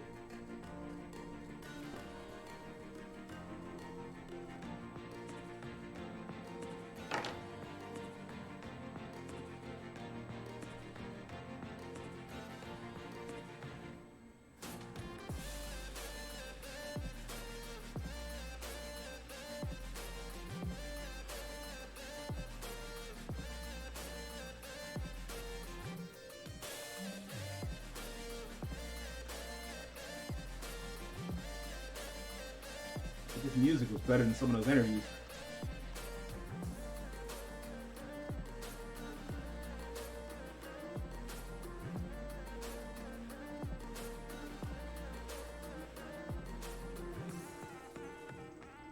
Hello, everyone. Welcome on back to ID at Xbox Showcase right here on Twitch Gaming.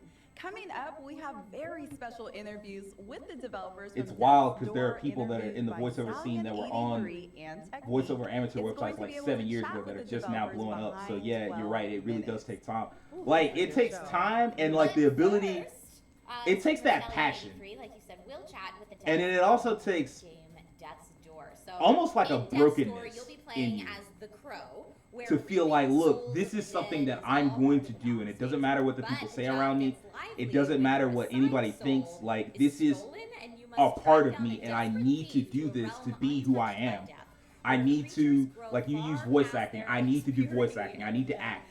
I need to create. I need to do that to be me. And then like if people see it, great. But if people don't see it at first, whatever, I don't care. I'm just gonna keep doing it. I'm gonna keep staying at it. Are you a penguin? What the hell is this?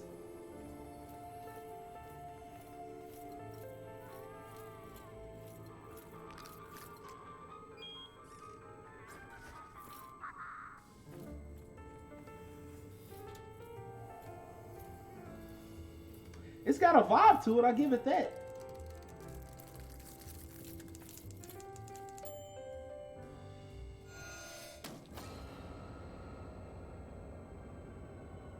Do you have to go kill people now? Because it is called Death's Door.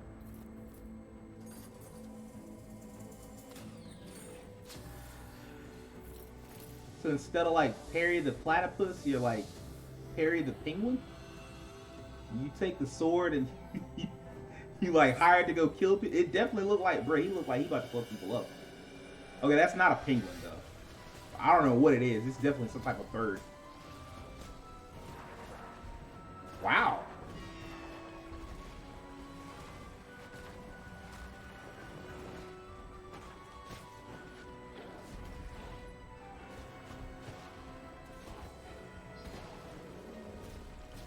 Uh-oh. So you're an assassin bird. Raven Knight. Sony giving us Bodega Cat. Microsoft giving us New York Pigeon. Now that was very cool. It did look great, Tim. Like that looked like a lot of fun. And they are here to talk. It looks like I'd be asked at it, but it looked like a lot of fun. Thank you guys for joining me. Thanks for I'm having not us. gonna lie, I sure hope it doesn't take me another 7 years. So I want Nah, Terrence, it probably is not gonna take you 7 years. It may take you 2 more years. Like the other thing that I've seen people talk about is the 10,000 hours. Like it takes 10,000 hours of diligent practice at a thing to become a master at that thing. Themes of the entire game, really. And like it may take a lot of hours also to get recognized for that thing. Like it may not take 10,000, but it may take a long time to get recognized for something that you're good at. The game started coming together. I mean, I'm ass at Hades. Hey man, I imagine a lot of people ass at Hades, but that shit was still popular as fuck. In Death's Door. So it's set in a world where... Oh, got a bit of lag, sorry. It's set in a world where nothing dies naturally anymore. So this group of crows who work in this office that we saw in the you're trailer, a crow. they are in charge of reaping the souls of the dead and maintaining some kind of order in this world. You obviously are one of the crows, and you get sent to a place where nothing has died for many centuries. So as you can imagine, things basically escalate from there. Very cool, very cool. This So definitely is this a looks like it'll roguelike? please To the me, it looks like roguelike a crowd. It roguelike. really does. Or is it an RPG? What type of game are we looking at here? It's not a roguelike, so it's just one storyline. It's single player, so you'll play from start to finish, and it's like an entire experience. It has some light RPG elements in it, so with the combat system, you can upgrade your things like strength and speed and basic stats like that, and you can also find new weapons along the way. And out in the world, you'll have loads of different secrets to discover as well. So It's like almost Hollow Knight fused with 100% Hades. game. It does have a Hades vibe to it in terms of like the gameplay. Speaking of like 100%. And I don't know if it's what are the Hollow Knight. Like I don't know if it's a achievements looking like this game? Metroidvania or I have anything to like ask you that, but it might be. It's mandatory. Nice. It does have exploration Well, in it, yeah, clearly. that's part of it because we had so much fun making this game with so many secrets and so much like little touches and different things you could do. We had a lot of fun coming up with the achievements as well. Probably, I think one of the most fun ones at the very start of the game, you can actually pick up an abandoned umbrella in this office where all the crows work, and you'll get an achievement for using that for every battle in the game. It's basically a very weak weapon that is half as powerful as any other weapon in the game. I mean, like it sounds it's a cool hard to mode. kill people with an umbrella in a video So that game, might be but the most like, challenging damn that. achievement, that one right there. That's way too much fucking. I just mean Hollow May Knight in well terms be, of yeah. I aesthetic, haven't the dark, even the attempted detailed it background. myself, Okay, I see where you're coming from. Oh wow! So with a game called Death's Door, are players going to die a lot in this game? What y'all think about Microsoft trying to buy There'll Discord? certainly be a few deaths to have to go through. Yeah. So it's just, Didn't it's they a hard buy game. some other shit before this It's- that I was wouldn't say it's along hard the as same nails, lines? like, if Like anyone's played our previous that game, seems like Titan that's the Souls, wave when you have like a that lot of would be money. Like whenever described somebody pretty comes hard up with a as nails. competitor, This is a you're bit just more- like, nah, ain't no a bit more competitor. I just accessible, buy it up. But we still think it will present a good I challenge don't think that's for a anyone good idea. I who's a wish. fan of the old I game. think it leans into. Yeah, I think this I don't want one to say a certainly monopoly, is but a like very intense action almost game, like a and it's monopoly. Like definitely it going to leans into challenge just you, but giving one thing too we many wanted people to do this control time over around one was area, create something or where my if bad, you giving are only one into person a control really over one area. And I don't like that. ridiculously hard boss, But I mean, you don't just have to keep I trying can't over control and it. over again. You will have If Discord is options like, you can do, if Microsoft different things you can do to signs a prepare. big So enough check, you I'm might sure want Discord is to gonna be go like, and bet get more we'll souls, take which it. lets you upgrade your stats a bit, enhance your play style, or you might want to go and search the world for various secrets. So there's alternate weapons that you might feel more comfortable with, and you can also find upgrades for all the abilities that you have access to. So yeah, we want people to be able to take different approaches and overcome challenges in their own way. Okay, so what can you tell us about the combat system and how many different weapons can we use in this game? I probably won't say the exact number of weapons, but there's a few to like change up your play style if people want to play with more fast paced. Man, they make everything a fucking spoiler. And like that's the such a combat was basic kind of question. inspired How many by- weapons are in the it's game? like hyper-light I drift, don't want to maybe tell you all the on weapons in the Miami's game. kind of Like man, it's not like you gave me a fast-paced, list. Just be you like, have to look, play it's a quite dozen reactively weapons in the to game. your Go find surroundings, them. like things can change a lot. You just have to be on your toes all the time. And we were Yeah, also looks really amazing. careful to make sure that all of the moveset that you have is very fast, very fluid, very responsive. So every action you perform, it'll be executed within very few frames of you pressing the button. So you have that kind of nice, rapid fluidity that gives you what you need to overcome any kind of challenge. Yeah, it looks incredible. Yeah, you want like I to take told the you guys same kind of before. reactive. Incredible. Sorry, go Yeah, ahead. you Mark. want to Mark, take go the same ahead. kind of reactive like interaction with like Titan Souls, like pixel art kind of games, and then bring it to the 3D world as well. Okay, so what about replayability? How much replayability will this game have? I think Um, like there's the a- first thing I after- would after recommend they- doing when starting and when they finish the game, then the first thing I would suggest is to continue that save because we actually let you carry on afterwards. And there's loads of secrets to uncover in the world, loads of different things to do. Like we were saying before, it's a really fun one to 100%. And then beyond that, then because we've got this kind of light RPG system, you can go for a different build if you wanted to replay it. And it does change quite a lot, so you can focus on something that's far more speed and magic based, or something that's more down to brute strength and range and that kind of thing. So yeah, I think that would be the best way to enjoy its replayability. So how many bosses are we looking at? We're looking at like, what is this right here on screen right now? Is that a castle boss? It looks really awesome. Yeah, that's technically a mini boss actually. I mean, mini is probably That's not a the right mini? Oh, word wow. for it, but yeah. One of So these there's game quite, companies there's a few, is there's gonna a buy handful me of after a while. boss characters in the game.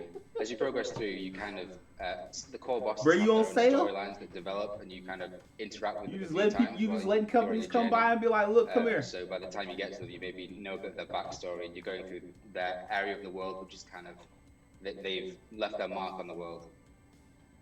Yeah, we really want to show how these bosses have adapted to the strange situation that's going on in this world, and how they've become these like overly powerful beings, and like Mark was saying, how they've affected the world around them. So there's a lot of each chapter of the game has a bit of build-up learning about this boss. I mean, Potentially arguably, meeting them, technically, and every then when human you do being get is to for the sale. bosses, You it's like definitely the sell off culmination like a that third of chapter, your life and going to work and opportunities just so to you can up pay everything to bills. So I 11, mean, you know. basically. Cool. So, when can players get their hands on this game? When is this coming out? We're actually pretty far along with it. We're almost content complete. We're just polishing and we're fixing bugs. So we're hoping to launch this summer. Okay. Awesome, man. That sounds great. What about like DLC? You guys got anything planned for DLC down the line? We're focused on making sure that. Man. Sorry, yeah, we're focusing on making sure that. That has happened a lot in this interview. Full, this man satisfying David thing just said, where, "Look, you know, if you I'm want the to one explore talking when you're about this playing the game." You know that world is entirely realized. There's nothing we're waiting to add later. So we're focusing on the core single player narrative experience for now, and then yeah, maybe we'll consider other things after. So if fans want to follow, more information about this game, where can they find the updates for this? They should follow us on Twitter @AcidNerve, and we'll be sure to keep everyone updated. So this man said, "Fuck Mark, bro. I'm not listening to him." Guys make this game. Is that correct? Asking about DLC before we even get the game. I mean, he gave y'all the answer y'all want. That the game, I expect that from AAA, but not from indie. A couple of concept I mean, he gave the answer that you would want from when that question is asked. He's like, look, the game when it launches is going to be complete, and then we will add in DLC later. Like, you can play a complete experience, and if people like it, we'll add on to it. Okay, that's awesome. So the noir world. Personally, I kind of understand are we gonna be in the game? The idea of working on DLC before the game is finished. Like a hub or something? Just because that's like that acts as a hub. You want to put the DLC out while I'm still interested in the game. Like consistent open world. Because if you don't, you'll find these like if you wait like a year afterwards, I might be like, I don't care about this game no more, or I'm done. I've moved on from that game, right? And you don't want to do that. You don't want to have that experience. There's the office where the Reapers work, which is kind of a noir, kind of depressing, bureaucratic environment. Yeah, in the trailer I saw like tombs floating. What's in the tombs? They were probably the doors. So. Oh, the doors. So the place that the crows work. Yeah, it's called the Hall of Doors. So basically, the way that they cut David's mic, man. Let Mark speak a little bit, because he just been like, every time Mark try to say something, David be like, look, shut up, boy. I got things to say. I gotta market this game. Okay, well, thank you guys for your time. I appreciate it, and we're kicking it back. Thank you guys so much. Thanks very much for having us. Thanks. Oh, Death's Door. Oh, these look good. Now, I do want to say first, shout out to all of the developers, but especially these smaller studios. My goodness. I mean, they were even saying between the two of them how many different hats and how many different roles and responsibilities they have to create these amazing games. So shout out to all of you, because, oh my gosh, I can only imagine how hard of a job that is. So much, yeah, just a team of two. Way to go, Mark and David. Love to see it. And chat was really loving this one. I was trying to pull comments out as we go. I saw Monkey Dwalis is for real, instant buy. I am Orvana's, I'm sorry if I said your name wrong, said, Devs made a really great game. Love the dark mood, GG, and tons of love in chat for the black and white atmosphere when we saw kind of the black and white atmosphere. Yeah, it fit for this game, like the black and white in a world of like, where basically you're the Grim Reaper, because nothing dies anymore and you have to go kill it. The black and white, the lack of color, like it fits. So definitely it fits the atmosphere. Again, way to go, team of There was a two. game that was in black and white, I think at the last Future Game Show, that I was like, this doesn't add anything to the game, it just takes away from it. Have you ever wondered what it would be like battling dinosaurs with guns?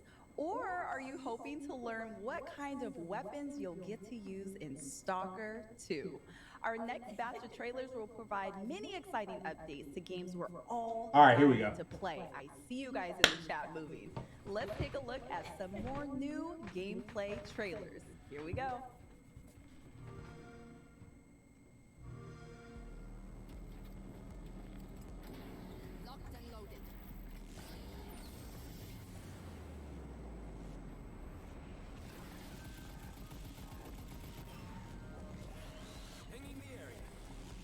Second Extinction, I think this game was called.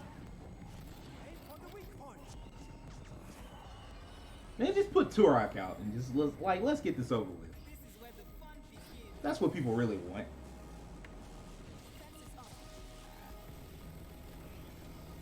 Holy fuck.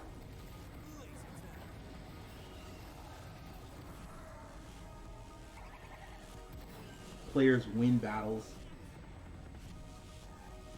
Communities win wars. Alright, sure. So I guess this is like pushing a co-op element. Shit, you need it for monsters that can just take machine gun, Gatling gun bullets like it ain't shit.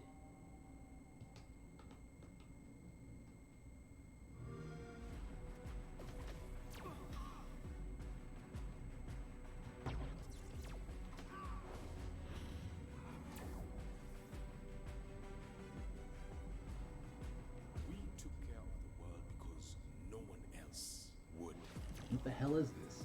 We thought we could keep everything safe, protect everything that mattered. And we were wrong. What was the difference between the people on the inside or the outside? Neither of them gave a damn about the beings that power our way of life.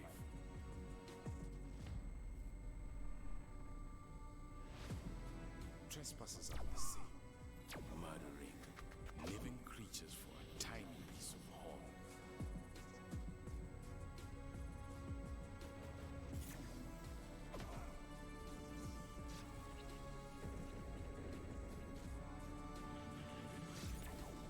I feel like I don't know what this game is. We are the caretakers.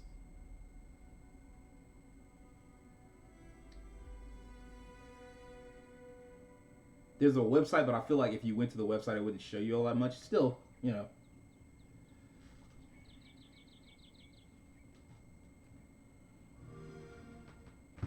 That was a strange commercial.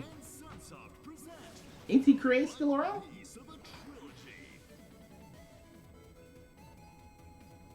A metal attacker embarks on a brand new adventure. The side view and top-down action is more intense than ever before. Jason's third battle against mutant kind is about to begin. Master Blaster. New threats await him in a new dimension. Is that what this is supposed to be? It doesn't look bad. The pinnacle of mutant blasting action is here. Blaster Master. Close. 03. A new chapter in Blaster Master history. I be hating like all this interesting art they'll have in the background, the educational games. I be hating all this dope art they'll be having in the black background, and then you look at the game and the game isn't representative. Hi, my name is Zach, and I'm in charge of PR at GSC Game World. We made the original Stalker trilogy, and now we are developing Stalker 2. The 23rd of March marked the anniversary of the first game in the series, Stalker Shadow of Chernobyl. Celebrating the date, last year we released the first in-engine screenshot of Stalker 2, followed by the first trailer and the gameplay teaser. That was our way to celebrate 25 years of making games here at GC Game World. This year, we have an anniversary gift for our fans as well. It's an update on Stalker 2. It's not as big as a new trailer just yet, but we hope you will enjoy it. Let's start with something familiar, yet completely renewed. And here is the first look at the updated costumes. The zone is a dangerous place, so it's filled with different factions. The freedom and the duty are two iconic opposing forces. The first ones see the zone as a free, ever-growing state, while the second ones would eagerly sacrifice their lives to prevent its spreading. These ideologies will never meet the agreement. As you may have guessed, you will see them in the sequel. The recognizable design for each faction has been enriched with details. If you look closely, you can see scuffs, scratches, and sticking out threads. Please keep in mind the models are still work in progress. Are we not doing Time has passed, gameplay for this? And the new forces emerged in the zone. You can expect to see more factions in Stalker 2. Let's move on. The reception of Stalker 2 has been extremely positive so far, and we are truly grateful for that. Thank you for your passion and your interest. Stalker 2 is a shooter game, and you can't imagine it without the guns, right? Here are a couple of guns you will see in the game.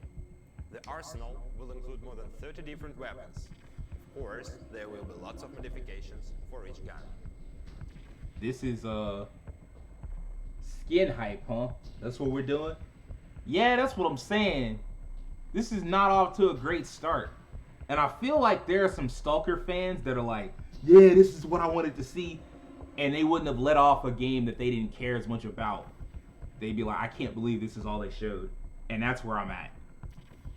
Where I'm like, what are we doing? Like, okay, the gun looks really detailed and properly used and worn like it would be in a universe like that. Cool. But yo. Exactly, Terrence. Why are we just looking at guns? Why isn't there a gameplay trailer? Or at least like a cinematic or something. Like, what the fuck is this?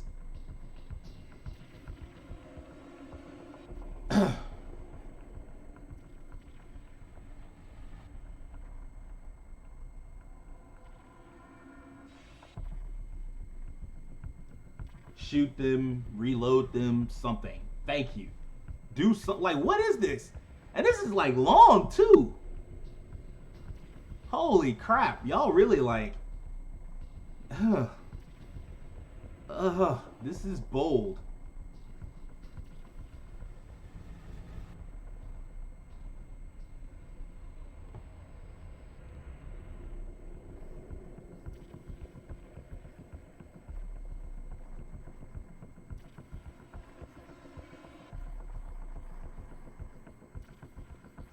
What? Somebody throw a pie or something. Like, this is a whole waiting screen. Bro, this is... I really stayed on stream because I wanted to see what they had for this, and it's just like...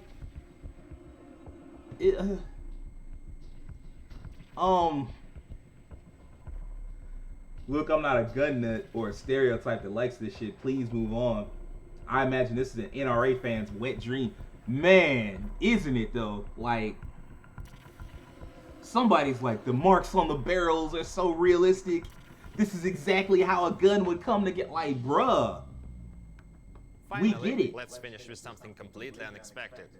We work a lot to fill the world with a decent amount of memorable details. And sometimes it takes us to completely unexpected grounds. Can you see this guy? Quite a charmer, if you ask me. But let's take a closer look at his teeth.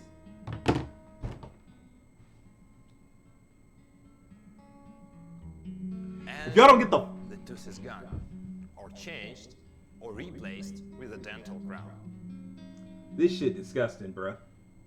All made with our custom teeth tool, one of the many plugins we use in the development process for specific changes like that. Like, get the fuck out of here, bruh. Ensure each character looks completely unique. Literally every human in Stalker 2 has one-of-a-kind smile. Or grin, I suppose. And that covers up. Whose idea was this? Please subscribe to Get our this official man social some channels to cocaine. receive up-to-date info about the game or ask any questions. We would be pleased to share more about Stalker 2, including gameplay. What you gonna share next? The mud on this man's shoe? Bro, if y'all don't get up out of here. Till then, good hunting, Stalkers. Ooh-wee. My gosh. I mean, there was so much hype in the chat for Stalker 2. I mean, wow, I'm blown away. For those to be a work in progress, they were so detailed. My gosh. What did you think about that, Trisha? Yeah, I mean, hyper-realism. So thank you, Zach, Yeah. for that update on Stalker 2. I saw a lot of support in chat for the dev team. A lot of love, like you said, Brianna, for this game. The updated This is like one of them costumes look Dipset super caps. realistic and fantastic. We got Swallow an the whole in-depth head look like at some like this. weapons. There's so And much that cap, bro. Like, man, if you don't get the fuck. Super realistic. You lying to and me, definitely Brianna. Don't unexpected you for cool, me. I but saw don't lie to me. 667 They all days lying. of Everybody Japanese lying. so dope. Them people. WTF sexy This is a lie. headphones, which I love. Just take a look at this amazing game. Wasn't nothing amazing about that. You was just showing me some dudes like cavities. Like, man, if y'all get the fuck. All the time they need to make it right. So I saw a couple people in chat saying like, take your time, let's make this the best game ever. And yeah, it was cool that Zach was able to stop by and show us that update of what they have so far for Stalker 2. Absolutely. And next time they show Stalker, they gonna show you the lint on somebody's sweater or some shit. Like, Give developers the time that they need to push these games out and allow them to do them properly. they gonna I know angle the there's so camera much up, be hype like, look, behind he so got many real different nose games, hairs and but boogers up there. Like, developers man, are what the people too. fuck? They need some time. Like, They need to take the rest that they need. Give them some time, and don't worry, you guys will be happy. Just a little bit of patience. I mean, patience is cool, but if you don't have anything to show, you know what you do? You just don't show anything. That's what you do. You don't do this, where you show literally nothing. 12 minutes. You wasted 5 minutes of my time. Like, I'll never get that time back. Let's take a look at that trailer now. You know what? I apologize to them devs from before. Because at least that was an actual game, an actual game trailer.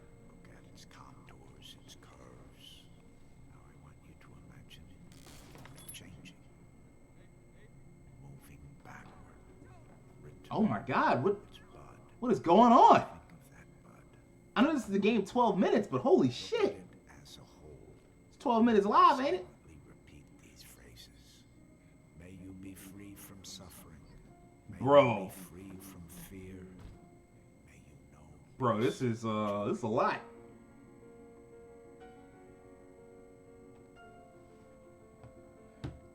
I remember seeing a trailer for this like a year ago. Yeah, I mean it's coming soon. Hello everyone, and welcome back, and imagine being stuck in a thriller-themed 12-minute time loop over and over again to figure out. I do feel like I'm stuck in a time loop, but it's not very thrilling. Pleasure to bring in Luis, the director of 12 Minutes, joining me here as Technique. As you 12 guys know. minutes is a hidden gem. I Hidden am- from who? This game, when I first saw it at E3, I was just like, what is this? All right. All right. I'm tapped out. We almost 3 hours in. This show's supposed to be 4 hours. I am tapped out. I wanted to stick around till Stalker, and they made that a disappointment. I just wanted to do a little commentary, but nah, they wanted to show how people got like cavities and shit. It's like, somebody spell it out. Cavity with the dots in between. Like, what? It's hidden from everyone because it ain't out yet. Yeah, exactly. Like, all this shit's so fucking... This was an L. There's no other way to look at it. There were a few really cool games here, but by and large, this was like... This ain't it, Xbox. And I understand you want to hype up and you want to talk to the developers and you want to humanize the developers. That is a very good idea. But you make YouTube channels for that. You have YouTube videos for that. You can tell people like, okay, we have this interview up. Please check it out. And you give them their own day. Like, you could have done this over the course of a week where you're like, all right, today we're going to spotlight this developer and we're going to have an interview with them and here's their game and this and that. You can do that. You don't do it this way, where it's all just trailers and where you try to like show a mix of trailers and interviews. This is the worst way to do it because, again, as I said earlier, if you're not interested in that game, the segment becomes death. And either you stick around and complain and you hate that game, or you leave and then there are games that you could see that you're not going to see. And that doesn't matter when it's COD, and it doesn't matter when it's FIFA. Because if you leave, it doesn't matter. COD's going to sell 1 billion copies, and FIFA's going to sell 1 billion copies. Who cares if one person leaves or 100 people leave? It's still going to sell all the copies. When it's smaller games like this, and you're screwing out potential developers because they lose interest, potential buyers, excuse me, not developers. You're screwing out developers from potential buyers because they lose interest and they're like, look, I don't care what's coming up next. I'm going to leave. That is an issue. For a game that has a top-down perspective where you don't see faces, it's interesting they got such big talent for that. They did get some hella talent, and they probably put hella money into this game. And I understand people are excited for it, but I'm just like, you know, like even the stuff that's hype that I've seen, and there have been a couple of things that have been hype. And I'm also frustrated extremely with how many people they put in here of color for a show that is basically boring as shit. Like, this is how y'all do us. Where you give us opportunities, but you set us up to, like, trip up and fail. Right? Like, you're not, like, if we're here for E3, like, if they do the same thing for E3 and they have, like, people of color and they have women in the front, at the spotlight, and it's showing off hype shit, cool. That's cool. Like, if you have black people and women and all of that, like, if you have us there and we're showing off Halo and we're showing off the next Obsidian game and these AAA projects, bet. I'm with that. But if it's just this, and it's the shit where the gamers are just gonna complain, and I'm sure chat looks fucking terrible, that's fucked.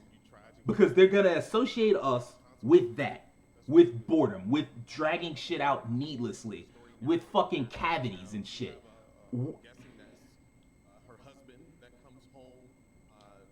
Ridiculous. Ridiculous. But holy fuck. And I thank all of y'all for sticking around long enough to see through 2 hours and 46 minutes of this. Yeah, I don't want to say much because it's but everything you learn. Thank y'all. I apologize that this was so fucking boring, and I hope that I was able to make it at least a little bit interesting for the time period. We will be around tonight playing Sleeping Dogs Definitive Edition. Hopefully making some shit exciting. Thank y'all for showing up, and I'll see y'all next time.